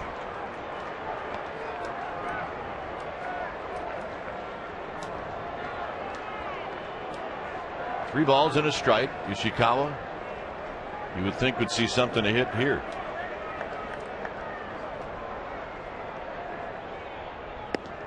Three and 2. Here's the breaking ball on a 3-1. First one he's throwing. And here's the call at first again. They called him out. It's unbelievable what we've seen in this series. The number of calls that have been called against the Giants at first base.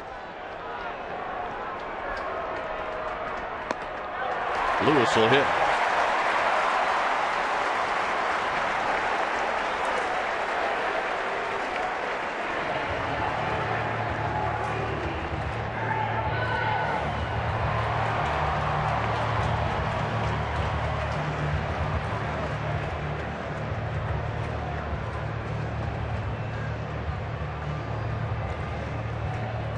Lewis walked in the second, doubled in the fourth.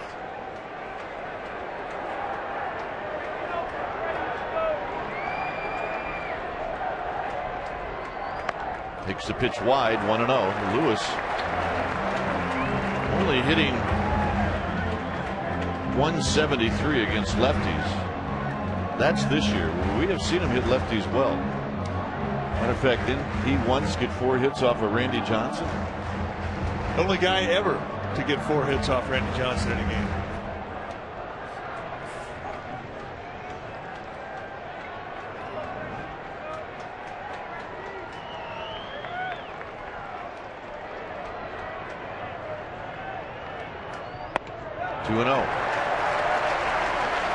Fred Lewis has great middle away capabilities. That's where his strength is. The fastball from Quo has gone to that side of the plate, and now it's a get it in situation. And here, with count leverage, is where you lick your chops if you're Fred Lewis.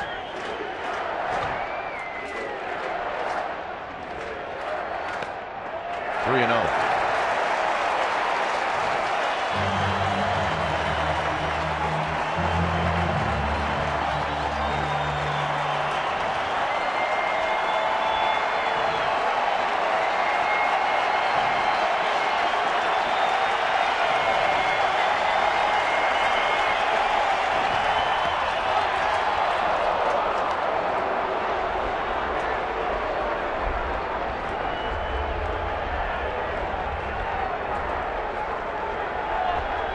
Three balls and 1 strike.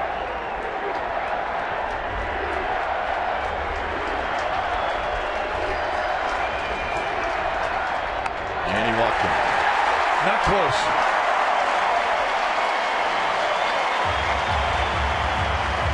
And the one thing that has haunted the Giants in this series, the first 2 games, the base on ball, is now haunting the Dodgers.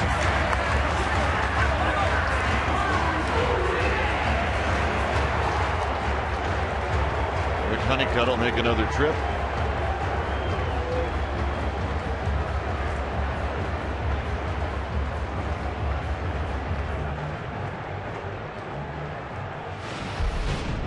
All this happened this inning. Sanchez got the base hit. Martin and Velez got tangled at home plate. Pablo got hit in the arm. The umpires thought it hit the bat. Pablo was angry. Benches cleared. Lots of yelling and finger pointing and telling everybody how bad they are. Well, then there was a play from Juan Castro, the second baseman for the Dodgers, where he tagged a runner from first to second with his glove, no ball. And Todd Tichenor, the second base umpire, called him out. Gary Darling overruled that play, but in the meantime, he blew a play at first base with Nate Scherholtz being safe. Here's Uribe. 1 ball and no strikes. Right now you need to take a strike. Guy out there having a hard time finding that strike zone. You need to at least take 1 strike.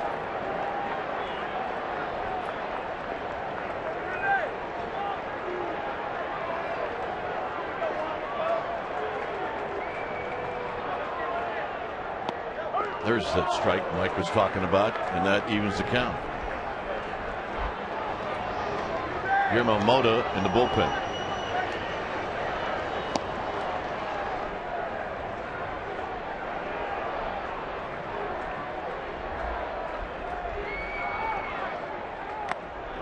One and 2.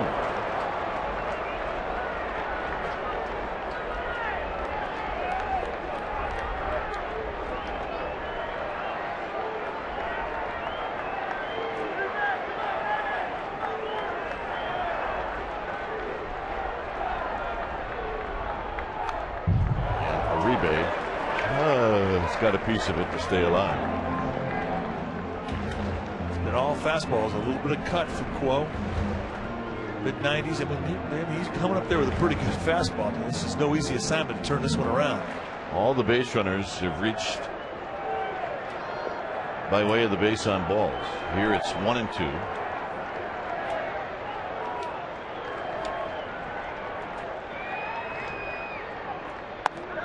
2 and 2.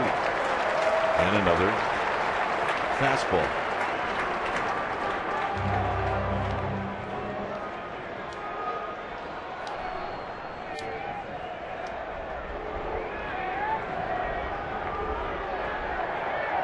Two balls, 2 strikes. You got him to end the inning. Giants scored twice. 6th inning, 2-0 San Francisco.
this summer. See for yourself. You can get those hard-to-get premium tickets on StubHub.com, the official fan-to-fan ticket marketplace of the Giants. StubHub is a lineup of services make it easy to score great seats to any game. Get tickets now on StubHub.com.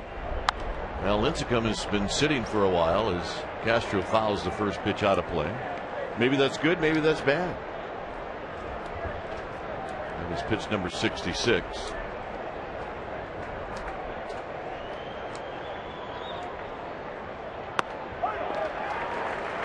Two. Well, I'll say this. There is a ton of emotion out there between the lines.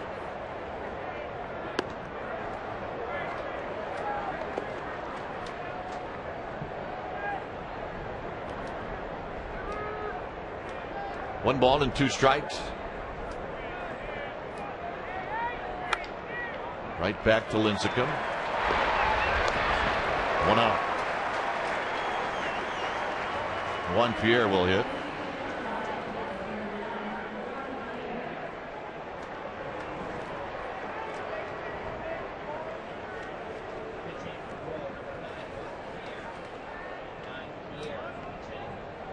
Pierre's had good numbers against Lincecum. He's 5 for 11.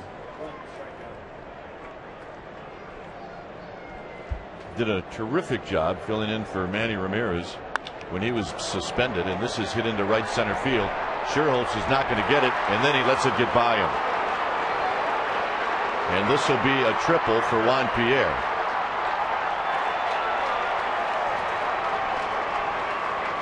So just like that, the Dodgers have a runner at third. And once again, it's been Juan Pierre who has just absolutely torched the Giants this year. There's the gamble. And once it gets by Nate Scherholz with the speed that Pierre can put on a play, it's an easy three-bagger. And that's a big 90 feet. Well, you saw Scherholz take the one angle, and then he changed it thinking he might be able to catch it. And that's where the 390 feet came. Furcal is struck out and he's lined out to right. One ball and no strikes.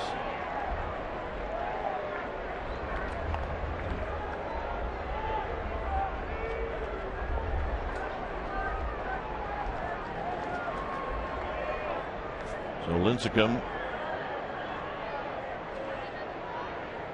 going after Furcal, and Furcal takes a changeup, one ball and one strike. Nice 1-0 changeup there from Lincecum.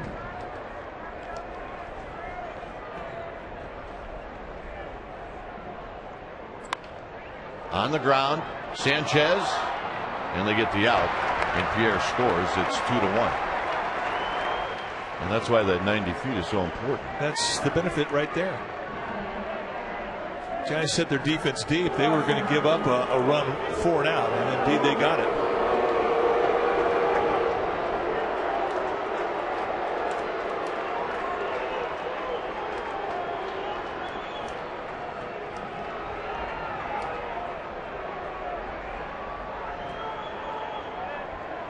Martin is 0 for 2. And he takes a breaking ball for a strike.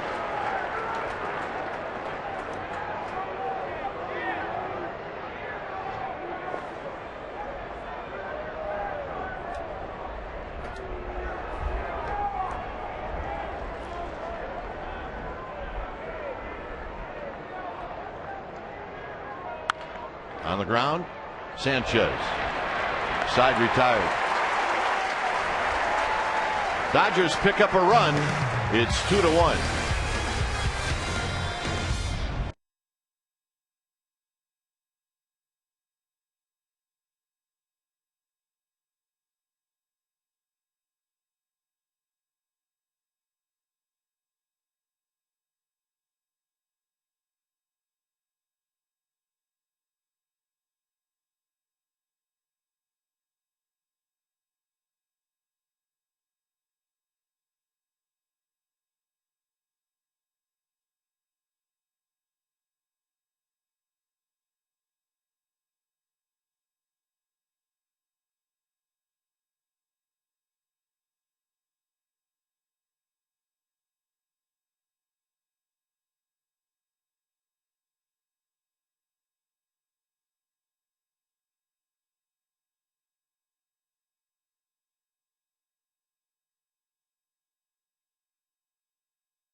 it's time for the Coors Light Freeze Cam, and we go take a look at a ball inside to Pablo Sandoval that skims his left elbow. Yep, no doubt about it. Wrong. They called it a foul ball and a strike. And that is your Coors Light Freeze Cam, brought to you by Frost Brewed Coors Light, the world's most refreshing beer. I thought it was very close to hitting his bat. 10 or 12 inches. Oh, it's been that kind of a series, folks. Giants have had to overcome the Dodgers and, at times, the umpiring crew. Ronald Belisario is on the mound facing Tim Lincecum. And he's had a good year for Joe Torre. He's got good stuff. You're looking at mid-90s sink and a slider changeup combination that they're all good.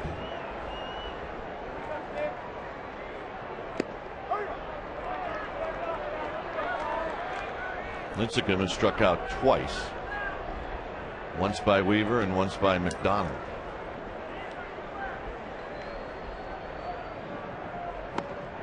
One and two. That's last pitch was recorded here at the park at 96.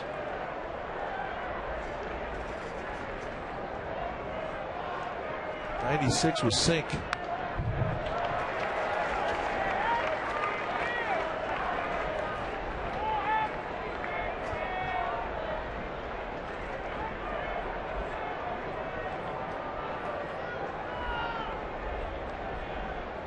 Velez and then Sanchez.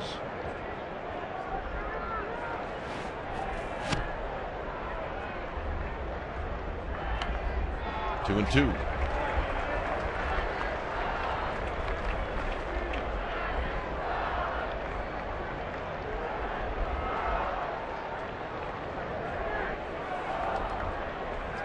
Yep, he would. Well, it's been a good bat. If you're a pitcher and you get a 3-2 count, it's a good at bat.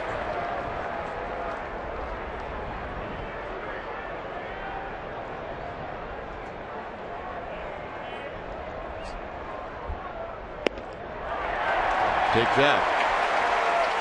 Let's check in with Amy G. Well, guys, I've got something almost as exciting as that fifth inning benches clearing melee, and it's behind the scenes exclusive footage of Matt Cain and Tim Lincecum in St. Louis at the All-Star Game. It's on the next installment of Inside the Clubhouse, and you can catch it right after Giants post-game live today on CSN Bay Area. Check it out. All right, very good. And here's Velez with Lincecum at first.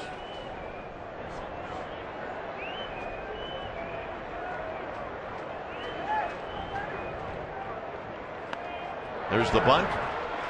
Blake is going to go to second, and they get Lincecum.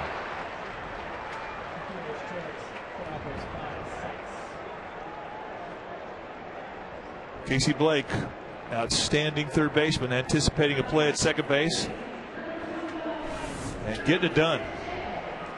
See how hard he charges this, and that's why you want to try and bunt the ball to first base in a situation with a runner at first, just to make that first baseman field it, because he has a longer way to run. So here's Sanchez with Velez at first. We haven't seen Velez run much since he's been called up from Fresno. Maybe here.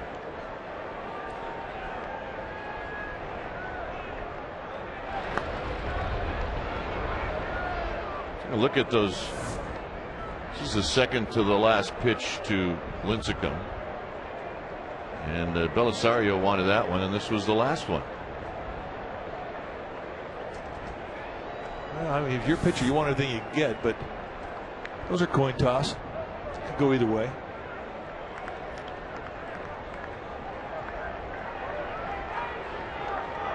Sanchez, a couple of hits.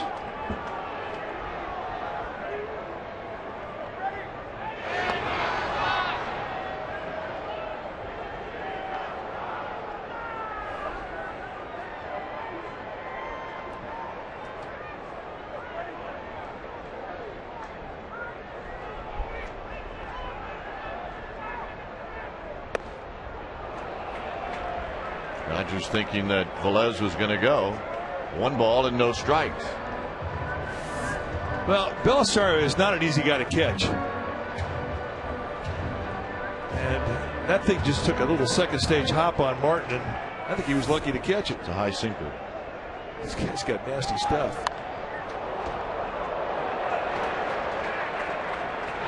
That was a supreme ugly finder. Who'd he get? Well, if it got Stan Conte, you would be correct.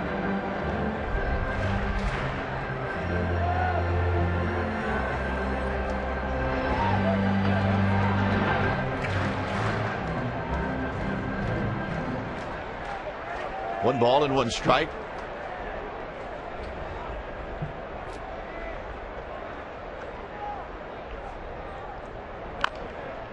Foul. 1 and 2.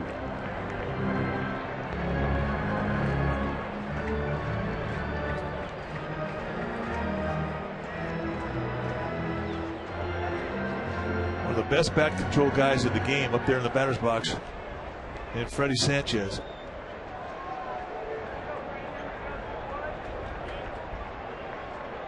Trying to take advantage of that open hole on the right side with Loney holding the runner on. Tops this one for call. There's 1 and the pair, and that'll end the inning. We will go to the 7th. It'll be the big fellas coming up. 2-1 Giants.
Bobblehead Day, presented by Chevron Extra Mile Stores, is Sunday, August 30th to the first 20,000 fans.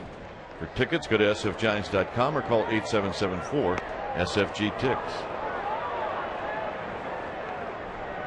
Ethier, Ramirez, and Blake here in the 7th inning. 2-1 Giants. Ethier takes a strike.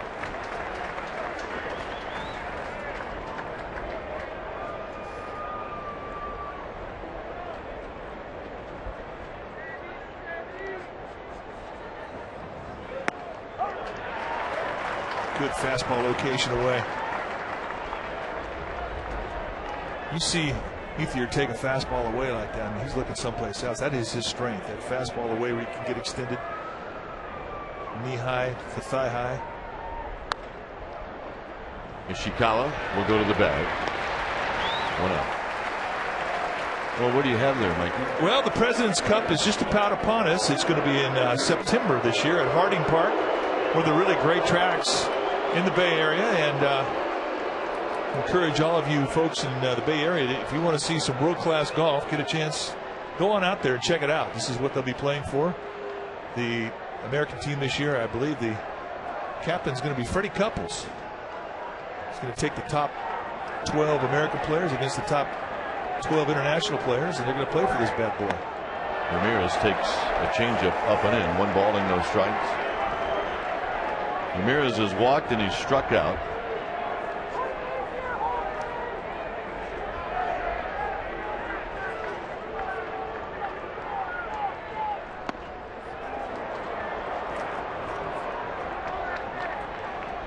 So Lincecum falls behind 2-0.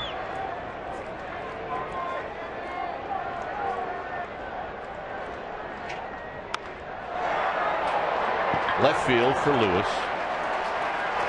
2 outs. Just off the end of the bat. And he was looking for that. Yes, he was. And that's what Manny Ramirez does. He thinks so well and reminiscent so much of the way Barry Bonds used to create 1-pitch opportunities. A split finger down and in, and he just missed it. And that is a big out, to say the obvious. Here's Casey Blake.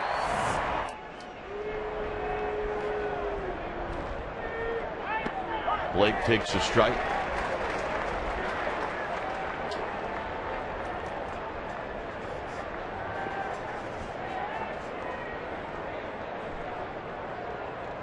Swing and a miss. Well, I don't know if the radar gun's right at the yard, but Lincecum jacked that one up to 97. Now he's pumped up. He's one of those guys that can take emotion and really channel it into his arm. Out of play. You know, a lot of guys, a lot of pitchers, if they get into an emotional situation out there, it can work against them. But this little guy, it adds fuel to his gas tank, big time.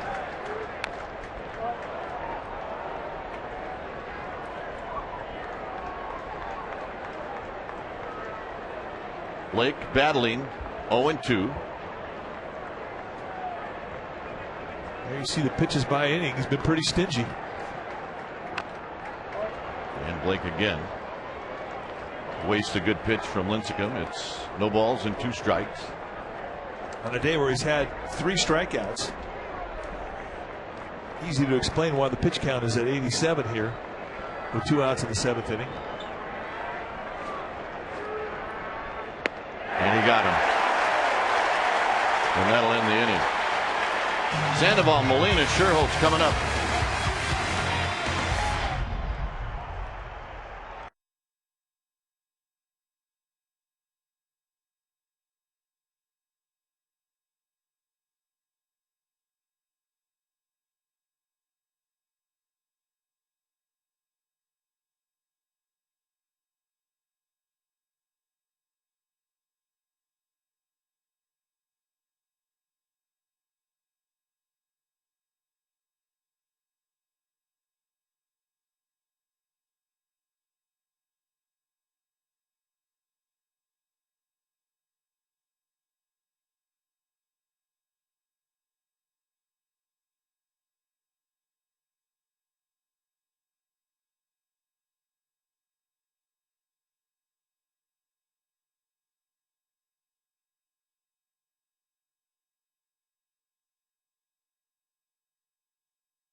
Baseball is brought to you by Jack Daniel's Tennessee Whiskey.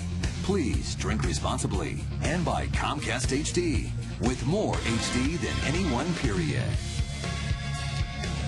All right, time now for our McDonald's game summary. It is 2-1 Giants as we head to the bottom of the 7th inning, and it has been an entertaining afternoon here. 5 hits and 2 runs for the Giants, 2 hits and 1 run for the Dodgers. 9 men have been left on base 1 for 9 for the Giants and runners in scoring positions. And it was just the single by Freddie Sanchez that put them on the board, and they scored the other run on a bases loaded walk. Lincecum, as usual, has been spectacular. 7 innings pitched, 1 walk, 4 strikeouts. And it has been a day to remember, and that is our McDonald's game summary as we stay 2-1 here in the bottom of the 7th. Trancoso faces Sandoval.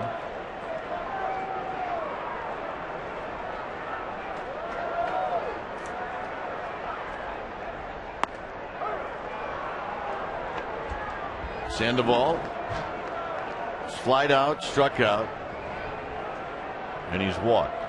Trancoso, like Belisario, 2 guys that came out of spring. Nobody really knew much about them, and they've been really big parts of that Dodger bullpen. Trancoso with a mid-90s fastball. He can 2 and 4 seam, kind of a sweeping breaking ball.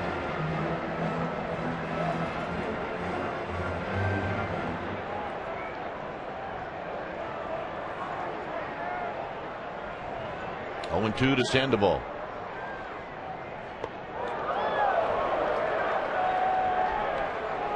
And that was the Bob Uecker pitch. Just a bit outside. Now he wanted the high fastball. That one he kind of goosed up there.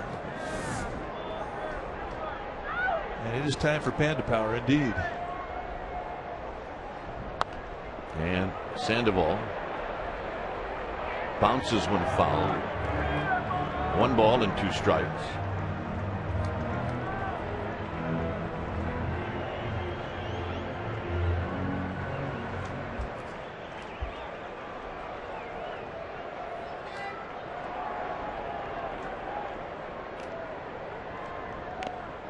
Got a piece.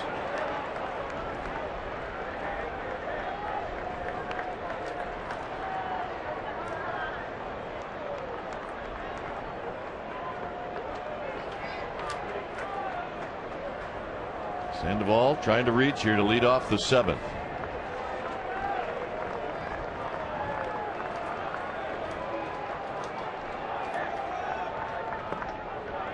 Two and 2. Good pitch on a 1-2 count. Nice take there from Sandoval.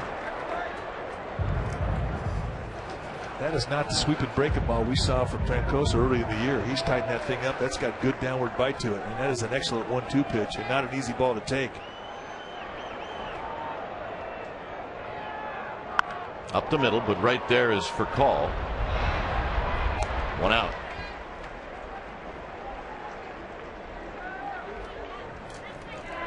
Sandoval got hit in the 5th. The umpires ruled that it hit him, or that it hit the bat, which is ridiculous. And then the fellas coming out of the dugout, out of the bullpens, out of the clubhouses. I noticed you went down into Charlie Steiner's booth there for a while. That's it.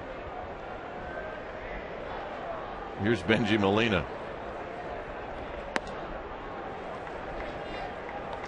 Vinny we leave alone. Yeah, he's untouchable.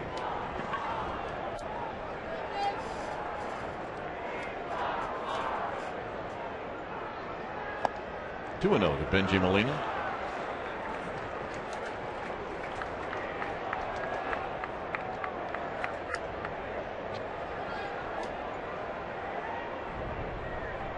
Two runs on 5 hits for the Giants. 1 run on 2 hits for the Dodgers.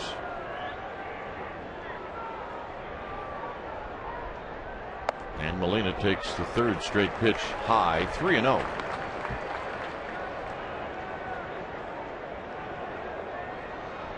Molina, not an easy guy to walk. He's only walked 6 times on the year. Yeah, but he's only been up a couple of times, right? Yeah, 380.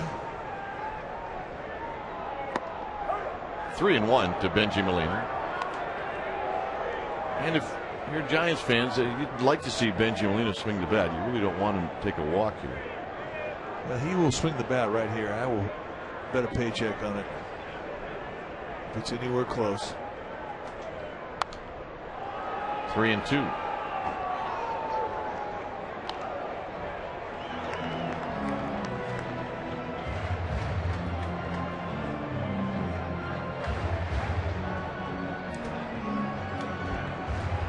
Oh yeah, Todd mixed it up a little bit.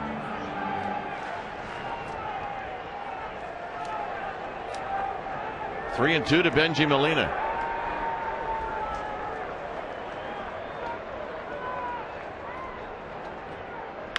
Pulled on the ground to third, where Casey Blake will throw across the diamond. 2 outs. And here's Nate Sherholtz.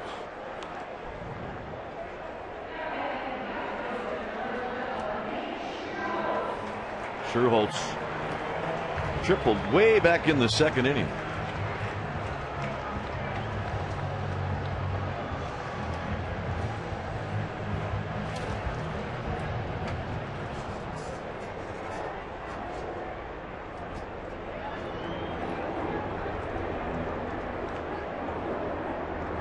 Here he takes a strike.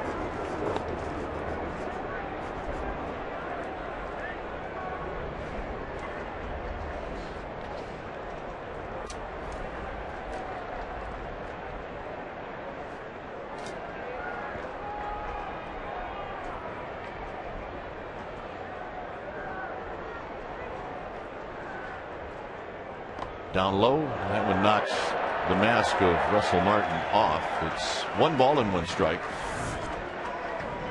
This was Sherholtz running in the 5th, where the umpire at second got that call wrong, and then Gary Darling got the call right about to play at second, and then Darling got to play at first wrong. Well, it's been that kind of day. Been that kind of series.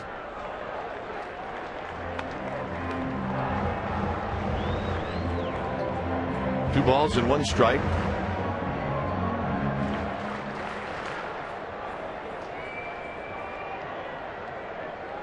And through it all, it has been a very closely played 2-1 ball game.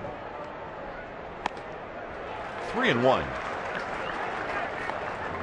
You know, you knew it was going to be this type of a series where you hoped that it wasn't going to be the umpires that decided any of these games. This has been a very tensely played, tight, emotional packed ball game. It means the world to both teams. There's a 2-out walk.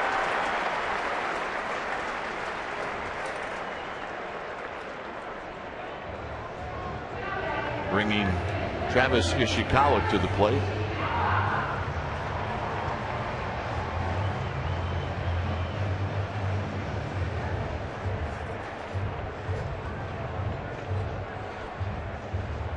George Sherrill, the other lefty in the Dodger bullpen, has gotten up and he's starting to get greased. And Rick Honeycutt's going to come out and kill a little time. On a day like today, guy down the pin can get a fastball established in 8 to 10 pitches. You get those 8 to 10, another 8 out in the middle of the diamond, you're good to go. So Honeycutt doesn't have to spend a whole lot of time.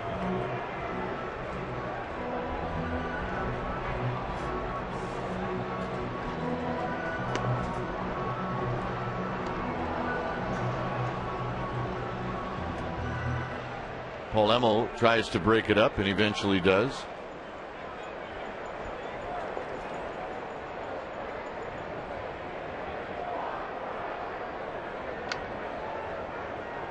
You saw a note, Mike, watching the MLB network, that Major League Baseball suspended Kevin Youkilis 5 games for charging him out. Wow. That's why if you're Pablo Sandoval and he didn't go out, but he started to, you can't. No, he can't. It's kind of like the same situation when Bonds used to get drilled and want to go out, and he knew he could not because of what he meant to the club. Well, same deal for Sandoval. Giants cannot afford to lose his bat for 5 days. Rick Porcello, the guy who hit Youkilis, also got 5 games, but I mean, that's a little different.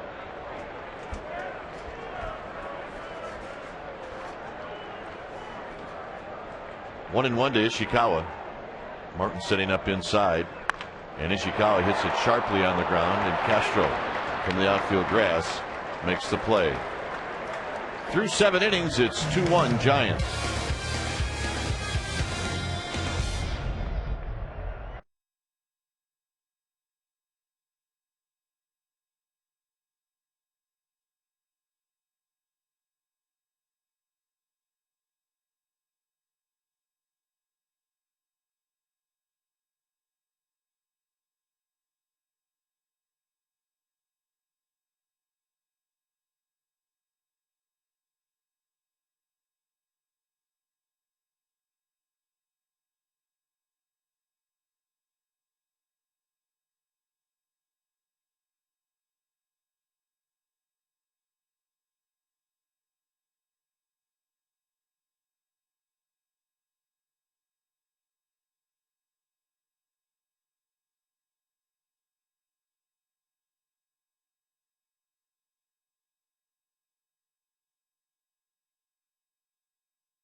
O'clock as Comcast Sportsnet Bay Area presents the Burger King Sportsnet Central. You'll also see A's and Orioles highlights, and you'll also see an update from the 49ers and the Raiders camps. Loney takes a pitch high. It'll be Loney, Kemp, and Castro. Lincecum with this pitch will have 90 pitches, and it's a ball and a strike.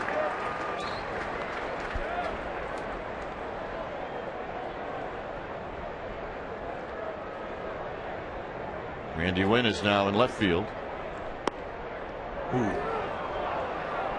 Just a bit low.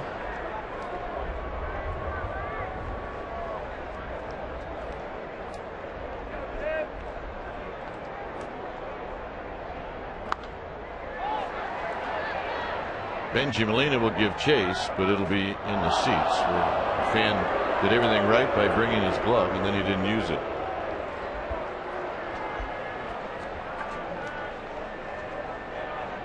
All right, let's see the effort.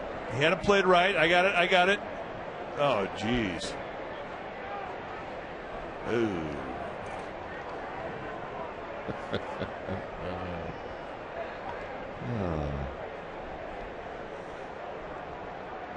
2-2.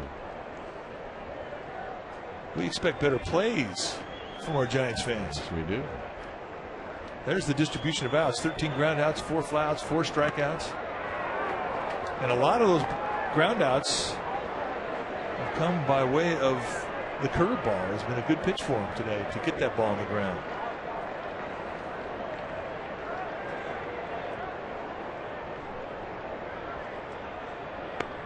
Got him.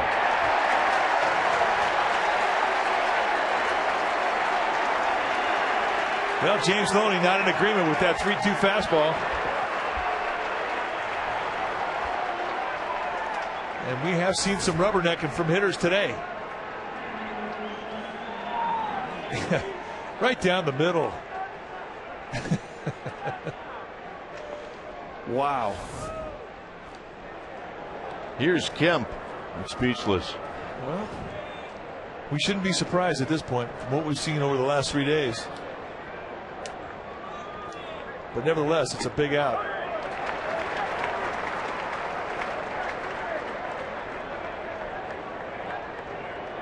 Ethier, an infield hit. Pierre, a triple. That's it.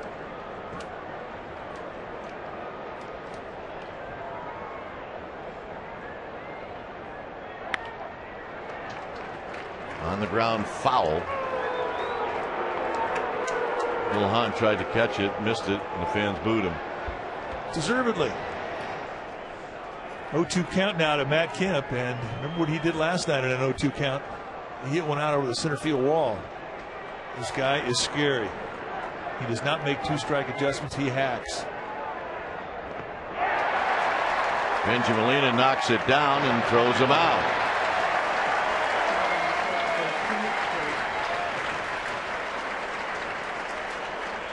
That's 3 strikeouts in a row now for Lincecum. With 2 outs here in the 8th. And sooner or later, he will get his strikeouts. 97 pitches on the day.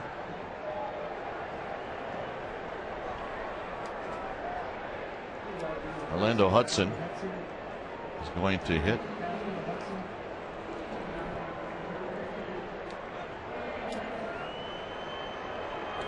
Are you a little surprised they're going to use Hudson here?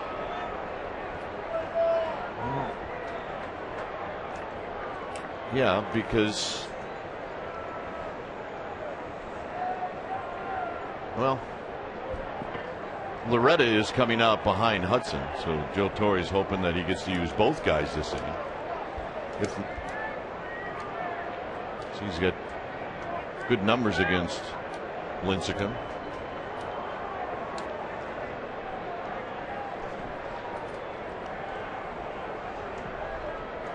And the only reason I suggest that is because there are 2 outs.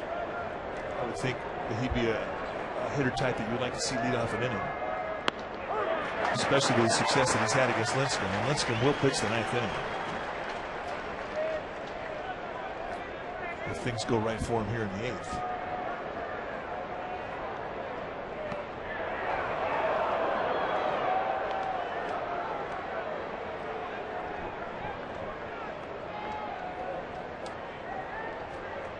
One pitch to Hudson.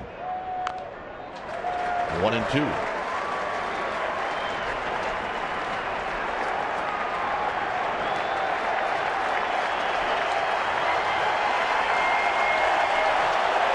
The sellout crowd standing here in the 8th inning.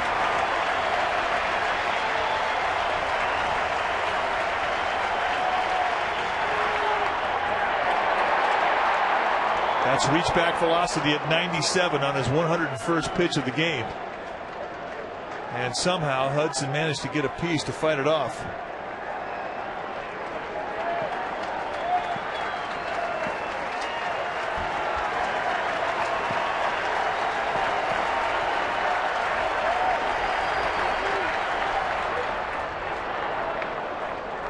Two and two. Pitch 102 from Lincecum.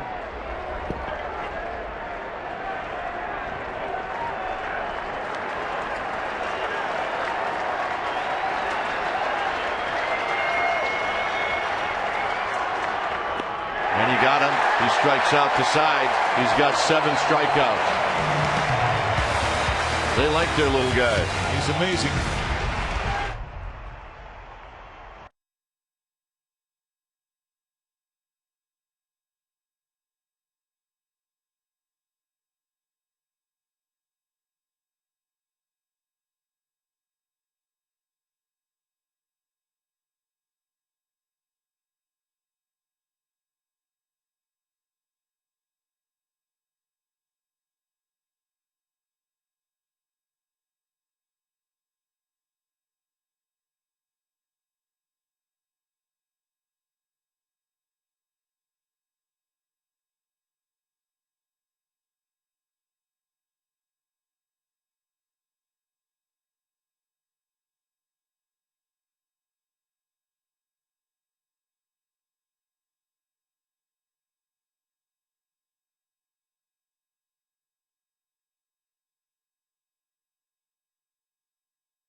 Some of the sights and sounds and goofiness here at the ballpark today, might add, not all goofiness from the announcers. No, of course not. Tim Lincecum through 8 has walked 1 and he struck out 7.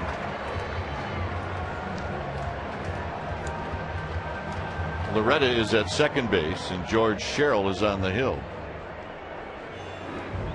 And those are the numbers for George Sherrill, who had been the closer with the Orioles. It's the 49th time he's come into a ball game. He's 20 for 23 in save situations, which gives you credibility as to what type of productivity he has late in the ball game. He's not afraid of the 8th or the 9th, and here he is addressing the 8th inning.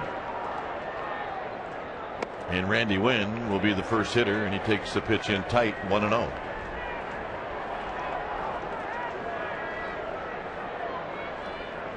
Lincecum due to hit third this inning. Outside, 2-0.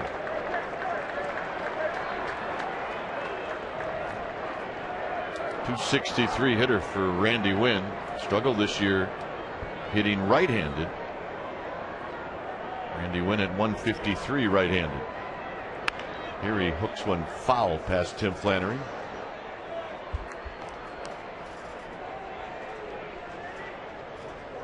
Michael Schneider's down the third base line.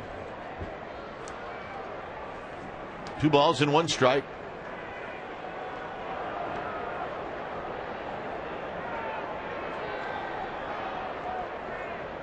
Three and 1.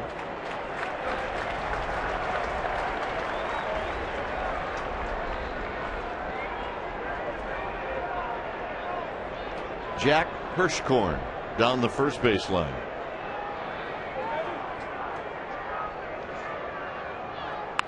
Randy Wynn hooks the 3-1 pitch foul.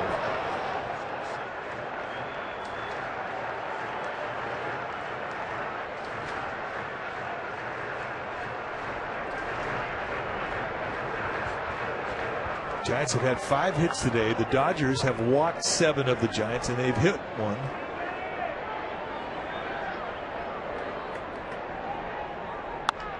On the ground, Loney.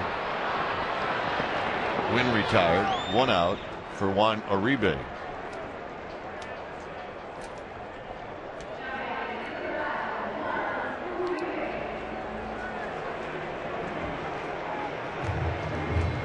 Uribe, with the bases loaded in the second, reached on a fielder's choice as he bounced out to third. Blake coming home to get the force play. Then with the runner on second in the fourth, he struck out. And then again with the bases loaded in the fifth, he struck out. This has been a rough afternoon for Juan Uribe at the plate. Yeah, he has faced Sherrill one other time, and he homered off him the only time he ever faced him.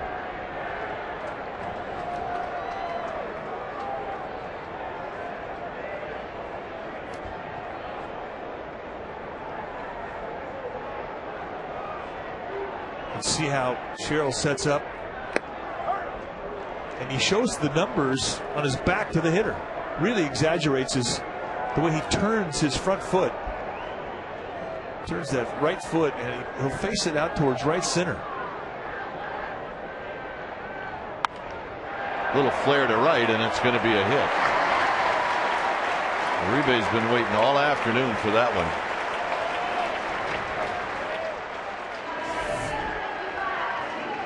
They try to go up and in, and he leaves it out over the plate. And the strength of Uribe fights it off. And the Giants have a base runner with 1 out, which means they can punt Lincecum now.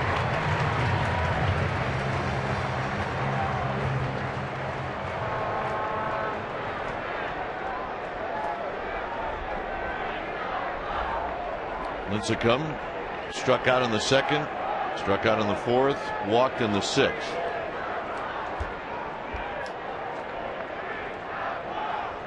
Low, 1-0. Boy, how aggressive is Casey Blake. That really puts pressure on a left-hander from a left-handed pitcher. Left-handed hitter, it's a tougher bunt for them to go down the first base line. And when you have Casey Blake really jam you. It provides an opportunity for a guy who's got good bat control. If Tim Lincecum sees him crash that hard, he may take a swing at it here.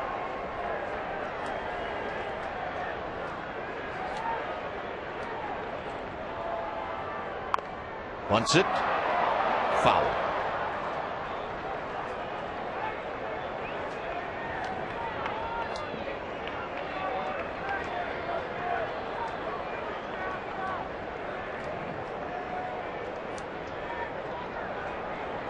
Giants would love to get a runner at second base for Eugenio Velez to have a shot at giving Lincecum a little more insurance as he goes to the ninth.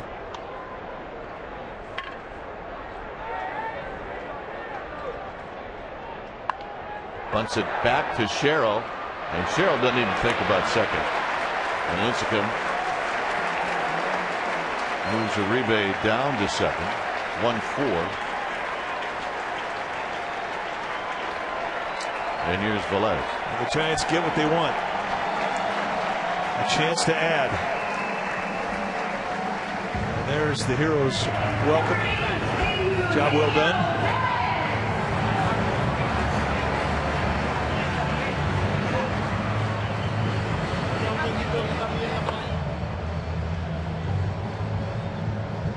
Velez 1 for 4. He doubled in the fifth. This will be his first at bat in this game, right-handed.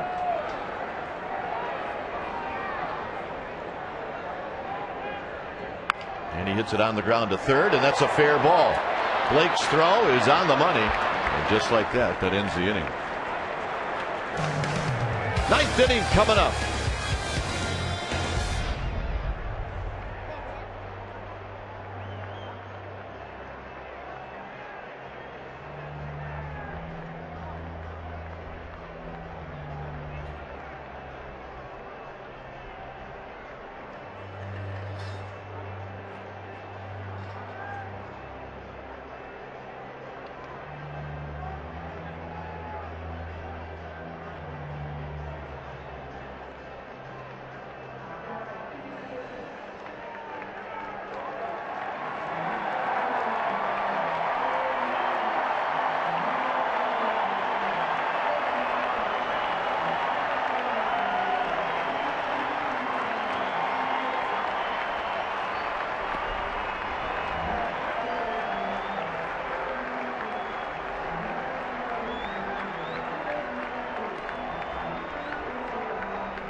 Top of the ninth inning, 2-1 Giants. Time now for our fourth quality drive of the game. We go back to the fifth inning with a runner at second base, nobody out, and in a two-strike situation, Freddie Sanchez comes up and delivers a beautiful single up the middle, and it would score Eugenio Velez, and that is our fourth quality drive of the game.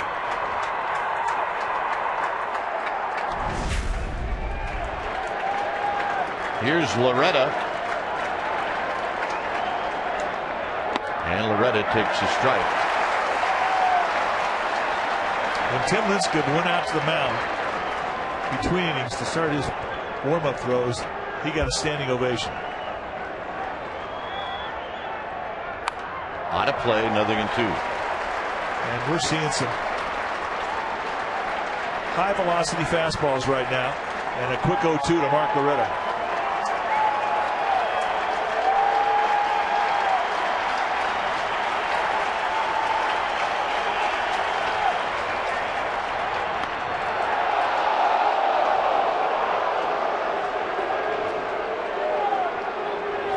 Breaking ball just a bit high.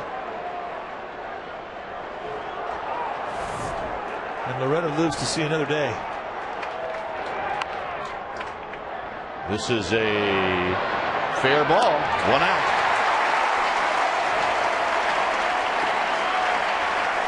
Waiting for the home plate umpire to make the call, and it is his call until the ball passes the bag at third. Just over the bag. And a quick 1 out. And here comes the top of the Dodger lineup. Here's for call. The call is 0 for 3. First pitch outside, 1-0.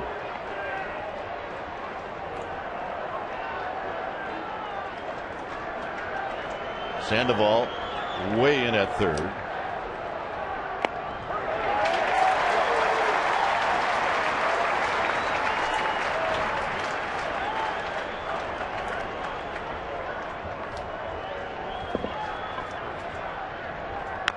Chopper, it's going to be a tough play. Uribe charges, not in time.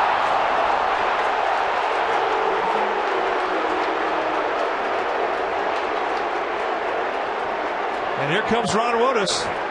And again, Travis Ishikawa arguing.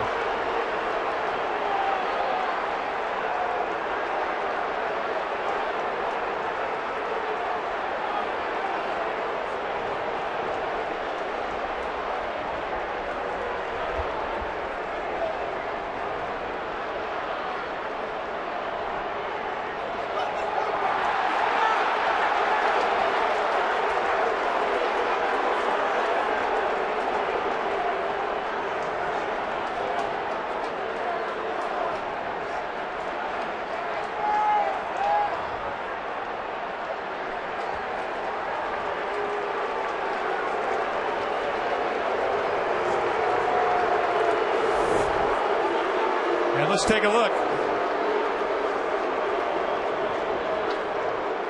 Unbelievable. Unbelievable what we have seen in this series. One more time, a great play from Uribe, and the wrong man gets rewarded.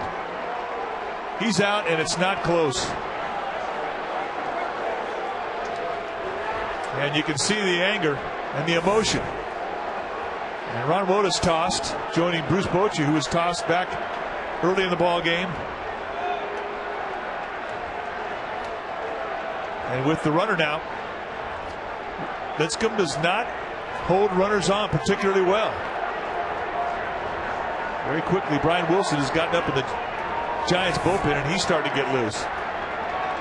Another blown call by this crew that has had a horrible 3 days.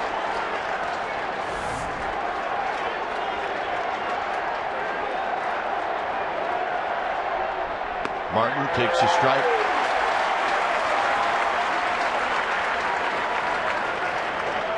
Tim Flannery now the acting manager.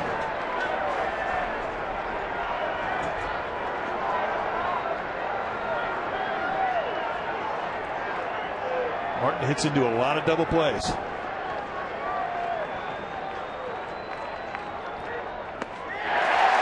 Two.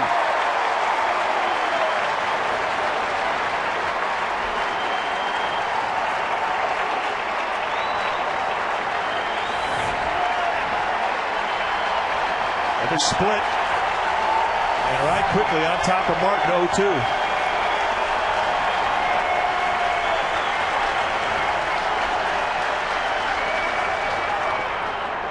Nice play, Ben Gimelina, 1-2.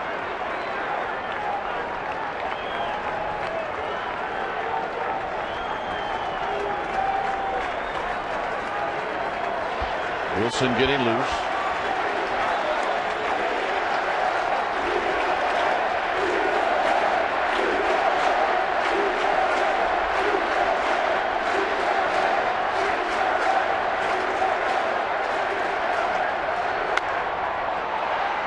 Center field, Velez.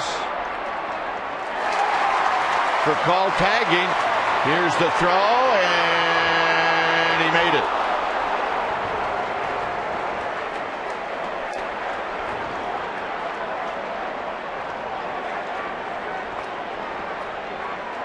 Well, you knew off the crack of the bat, with the speed that Furcal has at first, if a fly ball went deep enough in the outfield, he's going to have an opportunity to try and advance. And that's a big 90 feet.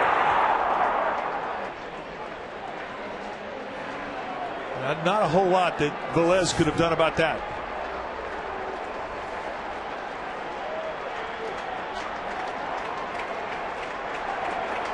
So here's Ethier. And now the Giants have to keep the ball in the infield.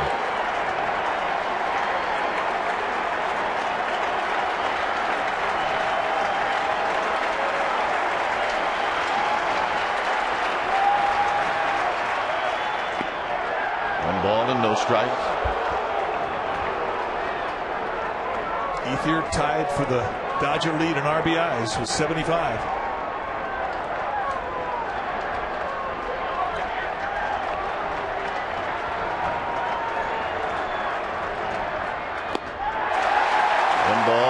Strike. Beautiful split.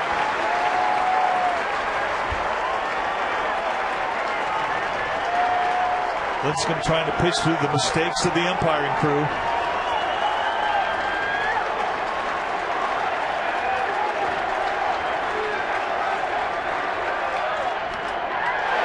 One and two. And that had some hang time on it. And Ethier had a pitch to hit. He just missed it.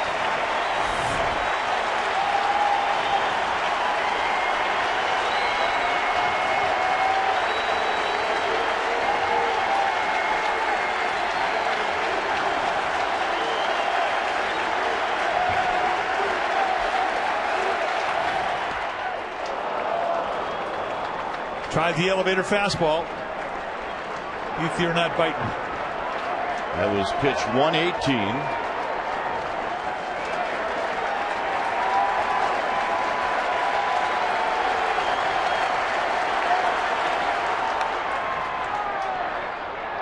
Foul.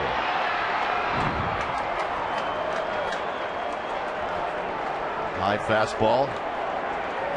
And then Lincecum comes back with the off-speed pitch. And it stays 2-2.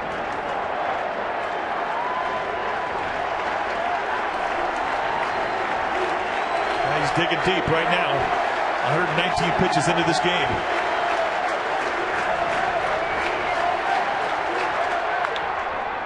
Base hit. Scherholtz. His throw.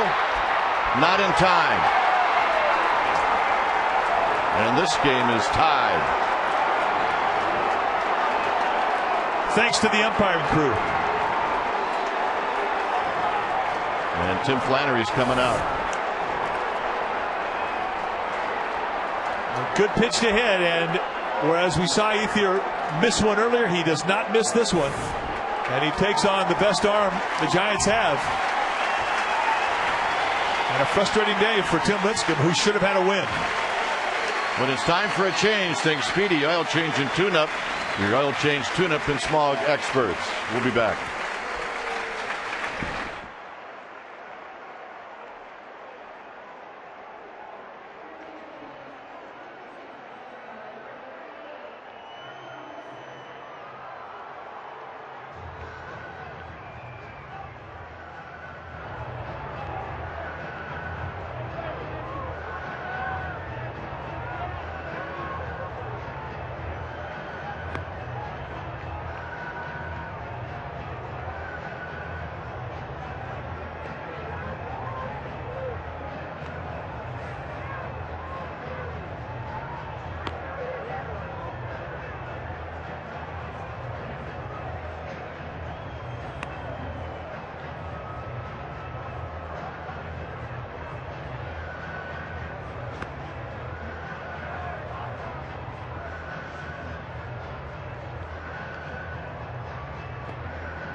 Well, a run here in the 9th inning has tied it up. A 2-out base hit by Andre Ethier. And now Brian Wilson will go after Manny Ramirez.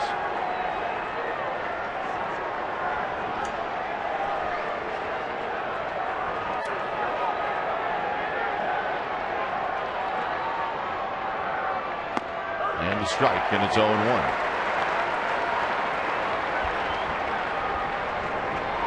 So Ethier hung in there against Lincecum and drove him right past Freddie Sanchez.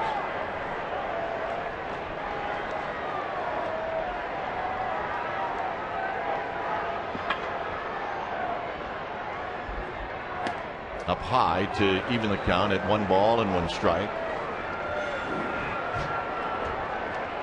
There's the numbers for Brian Wilson. 49 times he's taken the ball.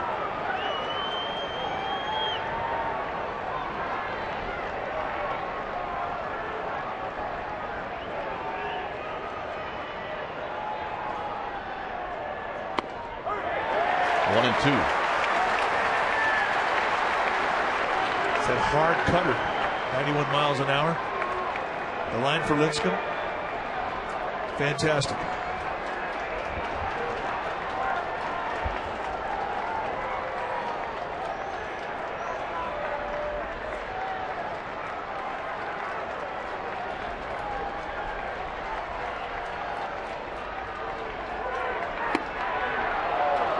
Illinois, 2 balls and 2 strikes.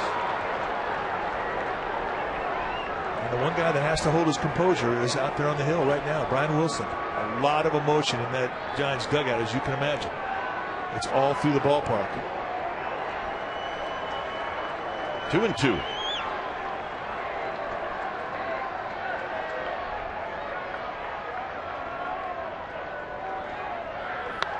And he fouls this one out of play. 3-digit fastball, 100-mile-an-hour right at the knees.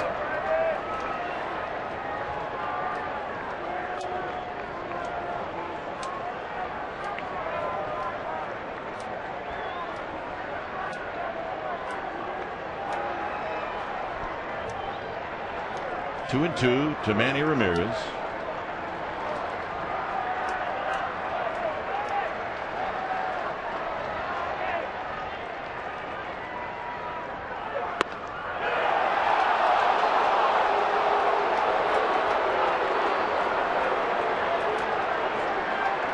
And now Ethier on the 3-2 pitch will take off. The slider just a bit outside. Pretty good eyeball right there from Ramirez.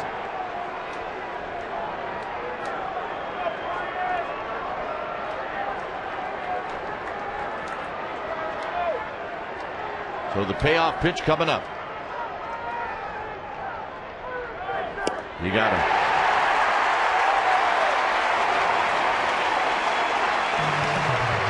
Sanchez will lead things off.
Bottom of the 9th inning. George Sherrill is still on the mound, and the Giants have their 2, 3, and 4 hitters coming up. Sanchez, Sandoval, and Molina.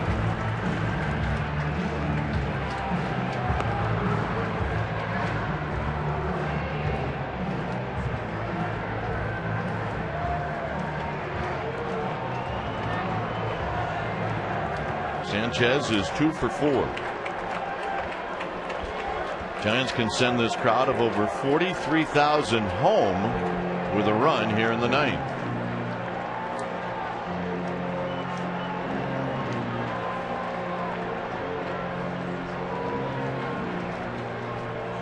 Manny Ramirez needing sunglasses now. As Lamar Vizquel used to say at shortstop, he never really needed sunglasses until about the 8th or 9th. Well, same thing for a left fielder.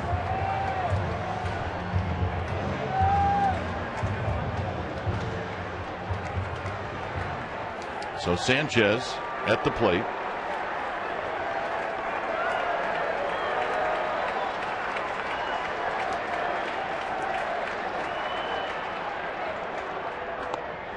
One ball and no strikes.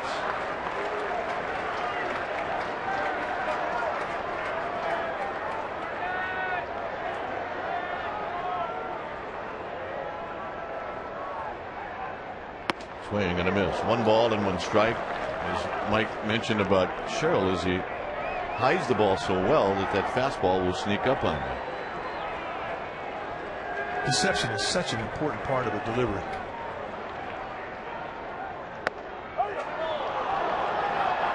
And very quickly the head snap back of Freddie Sanchez. Thought that pitch was outside. The strike zone has been wide today. I mean, that's not something we're seeing here in the 9th inning for the first time. Hitters have known it's been a big zone that favors the pitcher.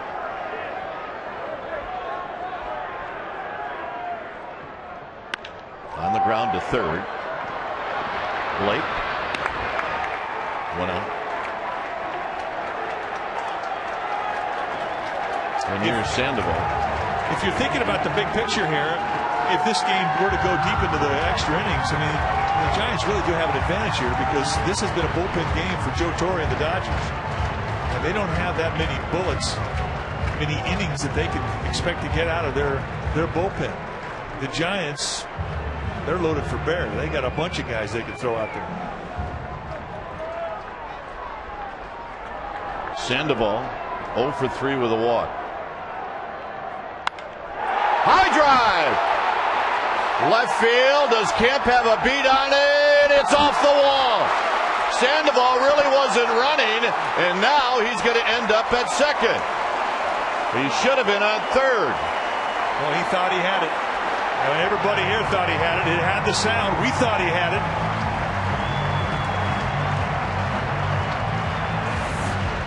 And anything that stays in the yard out to center field, you figure is going to get caught by Matt Kemp. He's been that good. There you see, Fox think it was a round trip.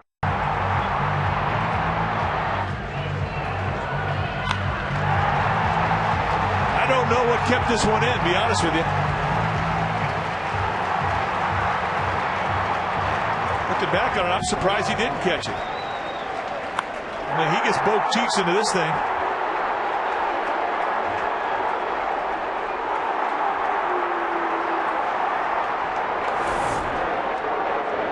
So Benji Molina will take the intentional pass, and Nate Sherholtz will hit. And Nate Sherholtz is a very good hitter against left-handed pitching.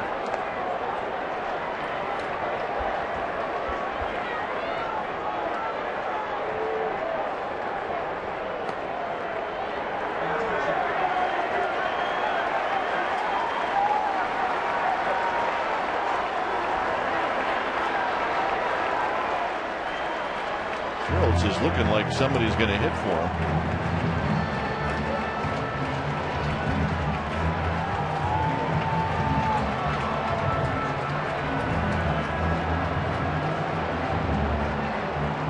It's going to be Garco.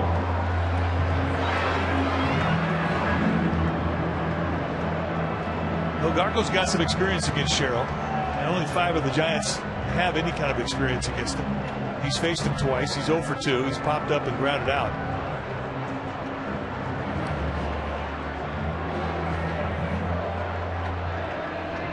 Now it looks like Garco's been called back, and it's going to be Aaron Rowan.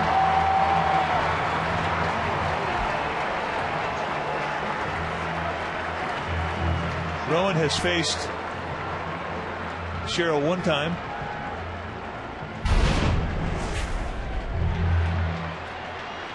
And last year, August 9th, against these Dodgers, it was Aaron Rowan that had a base hit that punched a hole through the infield and sent everybody home happy, and he'll have a chance to do that here.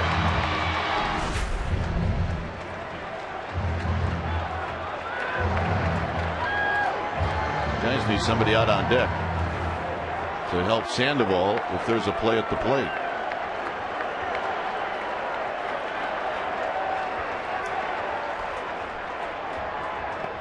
In the dirt, 1 ball and no strikes.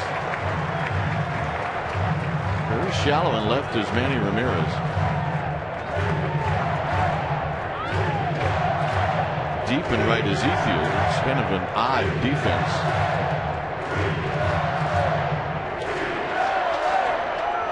I think Manny Ramirez has got the Fenway Park defense going on in left field. I think you're right. Here's Rowan waiting on the 1-0 pitch.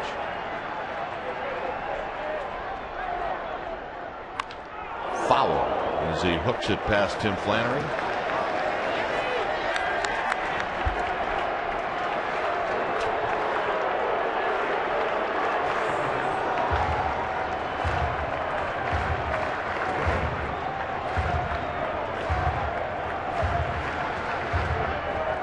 If you like emotion and drama, you've come to the right place, folks.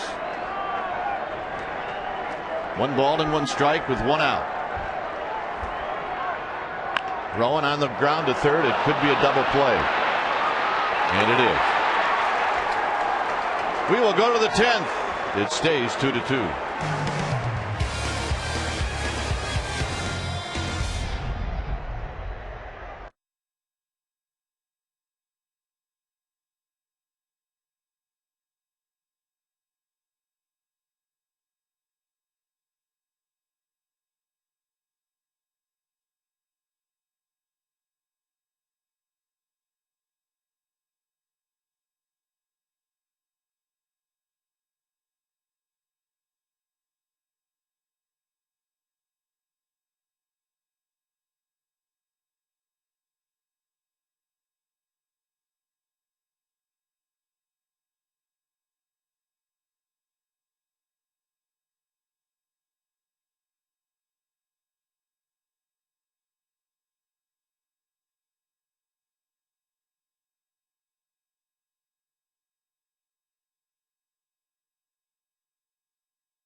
That's right. It's the 10th, and it's a 2-2 ball game.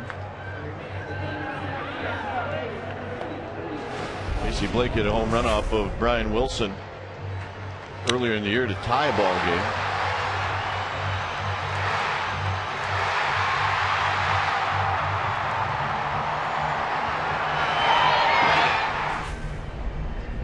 That's the history.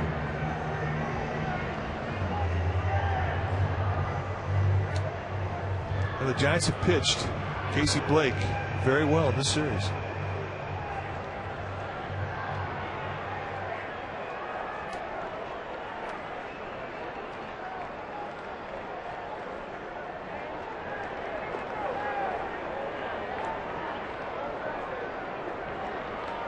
So here's Wilson to Blake. And it's 0-1.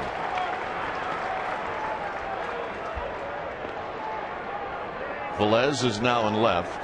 Rowan in center. Wynn in right.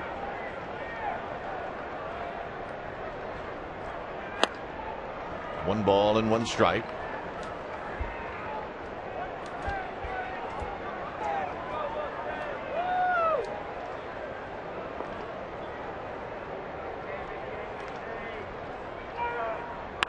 Swinging a line drive foul. Just foul. Went out there and hooked the breaking ball from Wilson.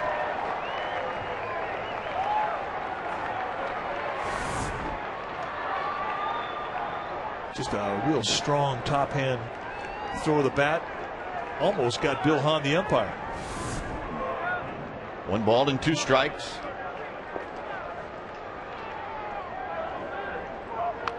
Foul back as Wilson tried to come in on the hands of Blake. Ball sort of leaked out there over the middle of the plate, and Casey Blake, a good fastball hitter, just missed the 2-strike gift.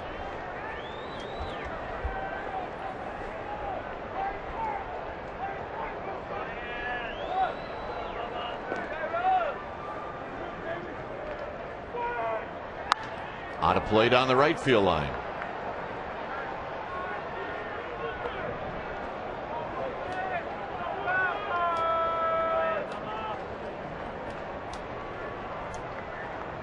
Loney and then Kemp here in the 10th inning.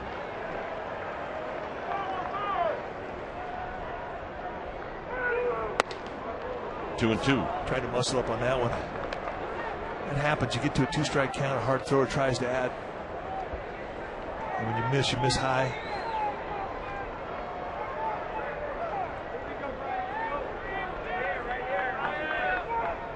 Got him.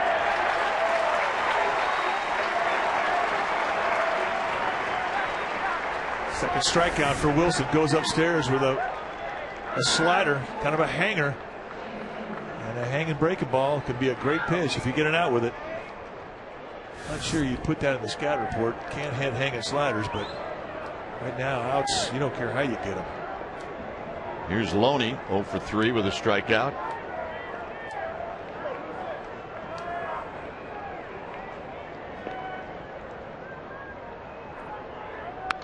Loney trying to knock one out of the yard, fouls it straight back. No balls and 1 strike. Definitely late on that swing. But it seems odd to see him swing early in the count, doesn't it? Thinking that he was looking for a pitch, and he felt he got it, and he let it go.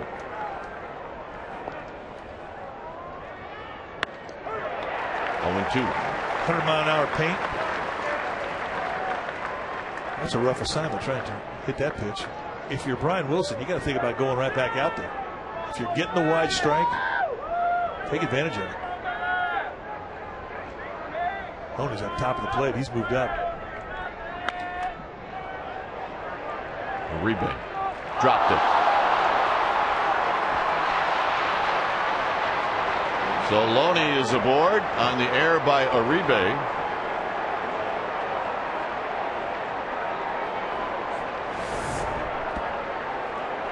Glasses on top of the hat, looking right up at the sun. Unbelievable. It has been that kind of day. It's like he had too much time. Here's Kemp.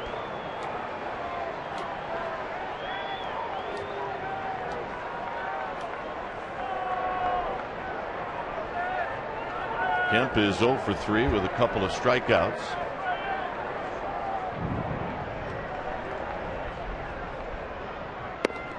And a strike, and it's 0-1. Good hard slider to steal strike 1. Not a bad. Slider's been good. You see many breaking balls at that velocity. It's not as big as the one we used to see from Rob Nin, who'd go 90-93 with it. Still, any kind of a wrinkle at all at that velocity is impressive. Kemp goes around. It's 0-2.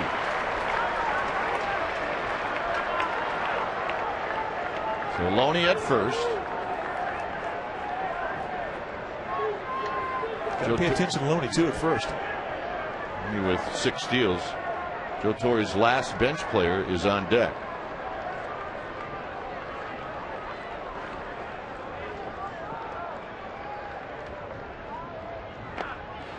Snap throw to first. Not in time.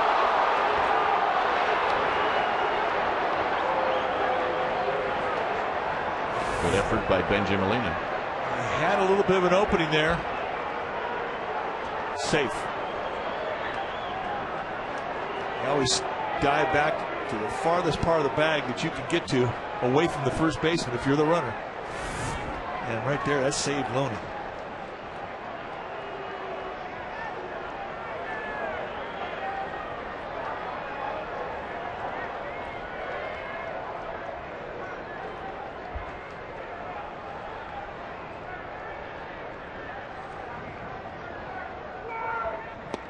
And this time the ball squirts away and Loney chooses not to go. It stays 2-2.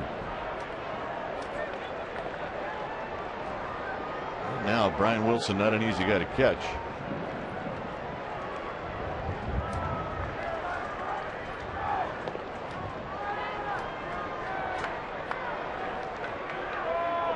So it's 2-2.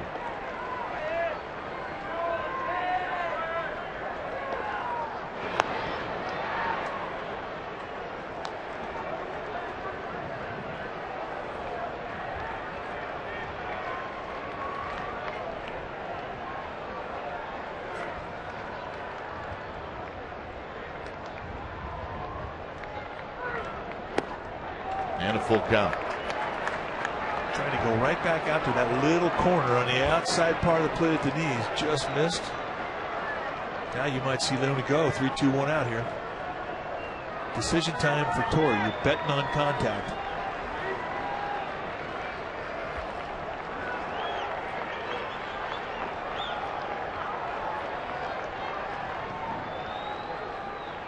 Loney does not go, and Kemp fouls it off the backstop. It stays 3-2.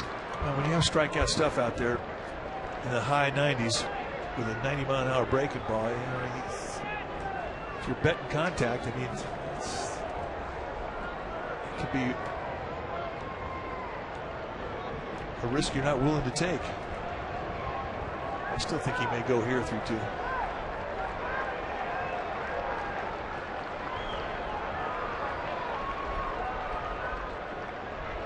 Got him. And there's the swing and a miss, and there was no go from Loney. So Wilson coming up big time and winning the match. Trying to pitch through an air. Look at that location. Absolutely perfect at 99 miles per hour at the knees. And Kemp turned back.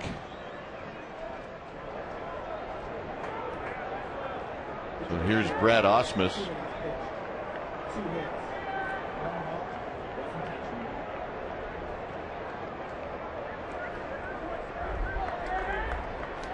Ausmus having a good year as a spot player. He's hitting .314. And he takes a fastball outside, 1-0.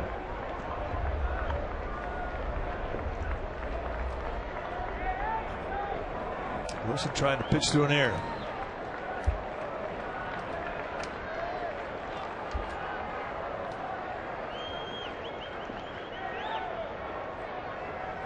There's a strike to even the count.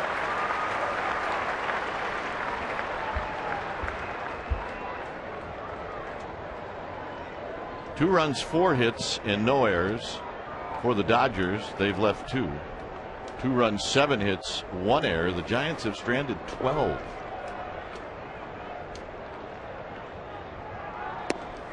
Ausmus started to go, but held up.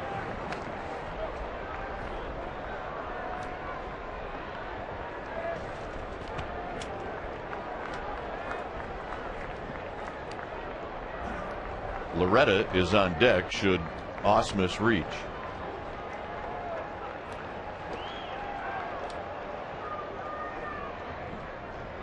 Swing and a miss. 2-2. Threw one right through him. Ausmus sitting on a fastball. You heard mile an hour to right through the zone for strike number 2. And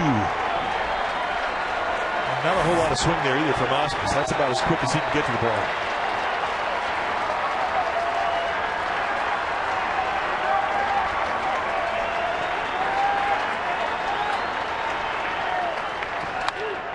Ausmus protects and pops it foul and out of play.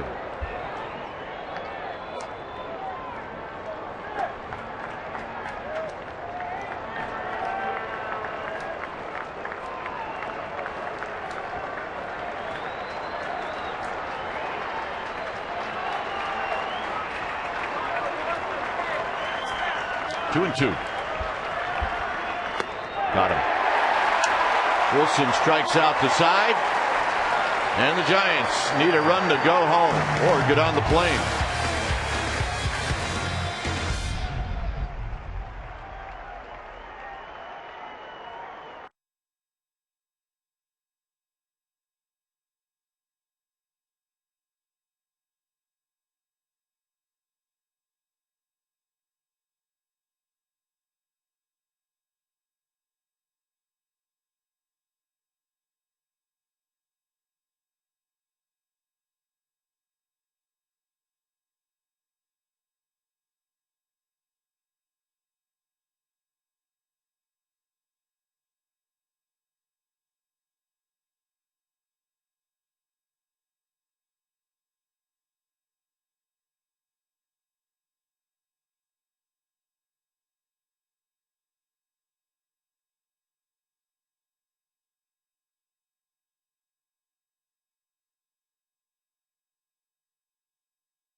Plays today, a lot of it over at first base. Manny Ramirez. Bruce Bochy thought that Ishikawa had tagged Ramirez. Then Pablo Sandoval got hit on the elbow, and then Scherholz was called out.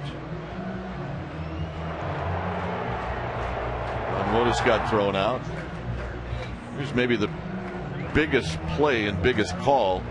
With one out in the ninth and nobody on, Gary Darling called for call safe, and he was clearly out, and Fergal eventually scored the tying run.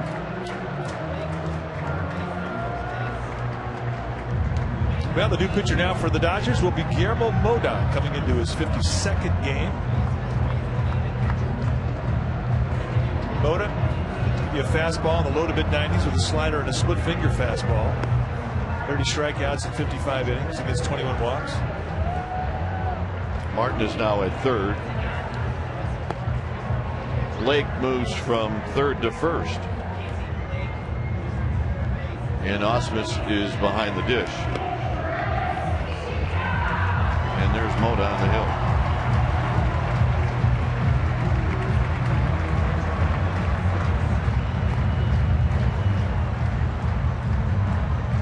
Travis Ishikawa will lead things off for the Giants.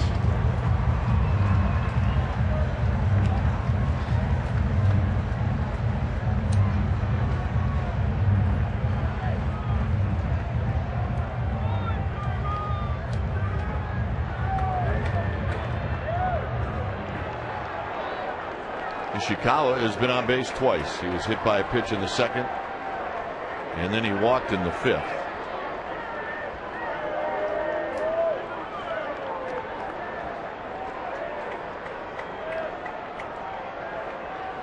Moda on the year has given up 5 home runs in 55 in the third.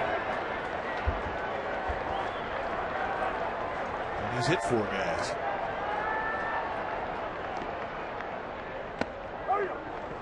Oh, 0-1 to Ishikawa. Perfect first pitch, 96th him on the knees on the outside corner with a little movement running away from the lefty. Yeah, he's the pitcher that hit Prince Fielder. But that's a whole nother story for another day. Not that this day needs any more stories than it already has had here. There have been a number of subplots that have surrounded this ball game that could fill a novel. 1-2 to Ishikawa. A novel.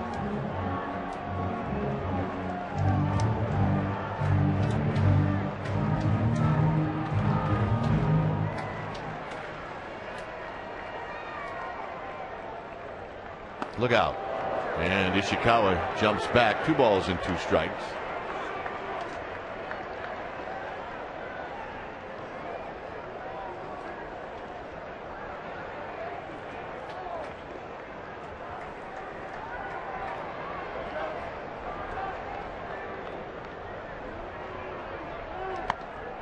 Three and 2.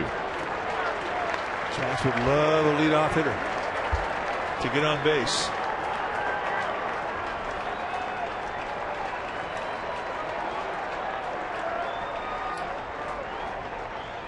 Payoff pitch. He walked him. And they get what they want.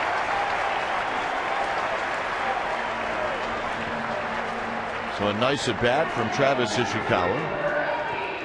And here's Randy Wynn.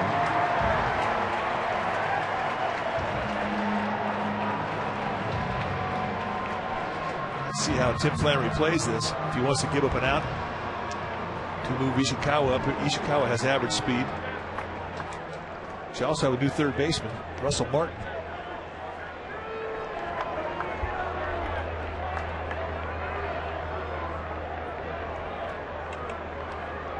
Randy Wynn against Sherrill. Bounced out to first. He's 0 for 1. Takes it for a strike, and it's 0-1. We have seen Russell Martin play third base, and he plays it well. He does. He originally was signed as a third baseman and was converted to a catcher. So for him to come in on a bunt play, it's second nature.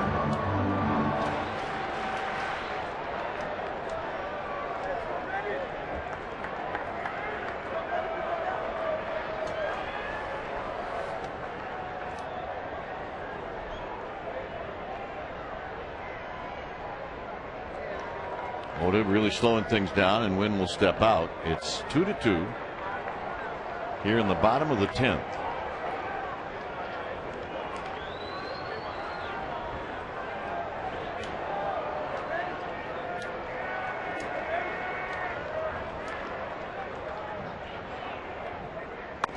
Outside to even the count. 1 ball and 1 strike. So Wynn not showing signs of laying down a bunt.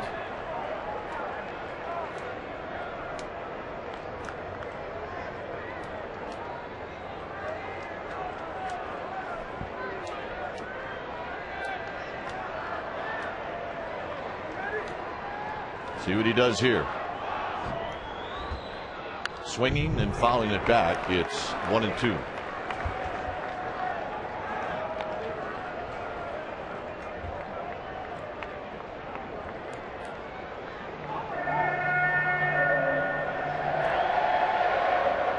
Well, I don't believe, Mike, many of the 43,300 have left. Such a beautiful day.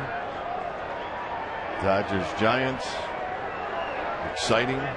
I agree with you. When they finally do leave this ballpark, you know what they're going to be? Tired. Tired. 1-2 to Randy Wynn, and Ishikawa gets back. There has been a ton of emotion out here. And for the Giants fans who've invested emotion into their team, this is a huge game for them, for their team.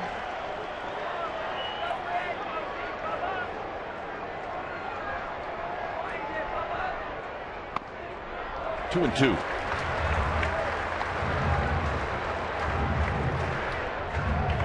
Jeremy Affeld, a spectator down in the Giants bullpen. Affeld really doesn't want to pitch today. No, he does not. He doesn't pitch today. That means the Giants win this ball game.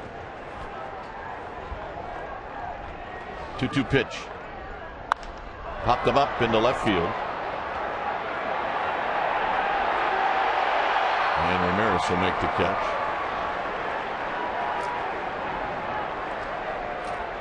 Here's Uribe.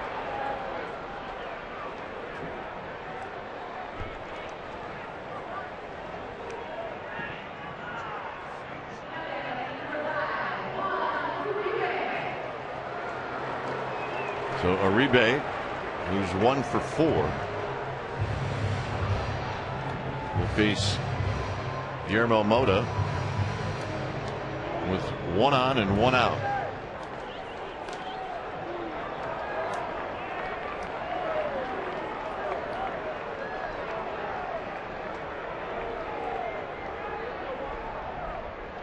Swing and a foul off of Brad Osmus. No balls and 1 strike, and that was a hanger. He had a good pitch to hit, and he just missed it right on it. It's kind of the pitch that Uribe looks for every time.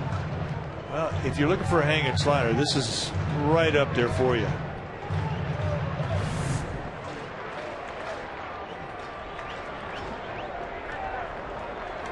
And I was reading the lips of the Giants dugout, and 25 guys down there collectively at the same time said he just missed it. 0-1. 0-2.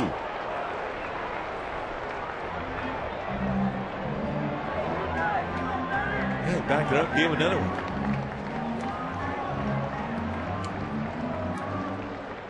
When you're drawing up sliders and you don't design them to be breaking belt high out over the plate.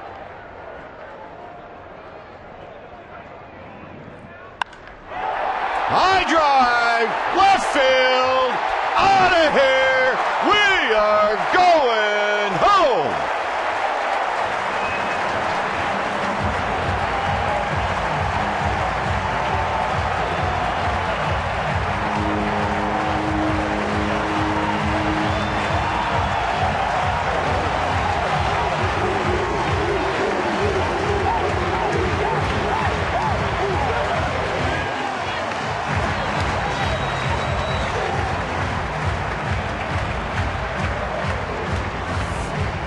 In an 0-2 hole, he throws the only fastball of the at-bat and another hanger, and this time Uribe does not miss it, and you knew it right away.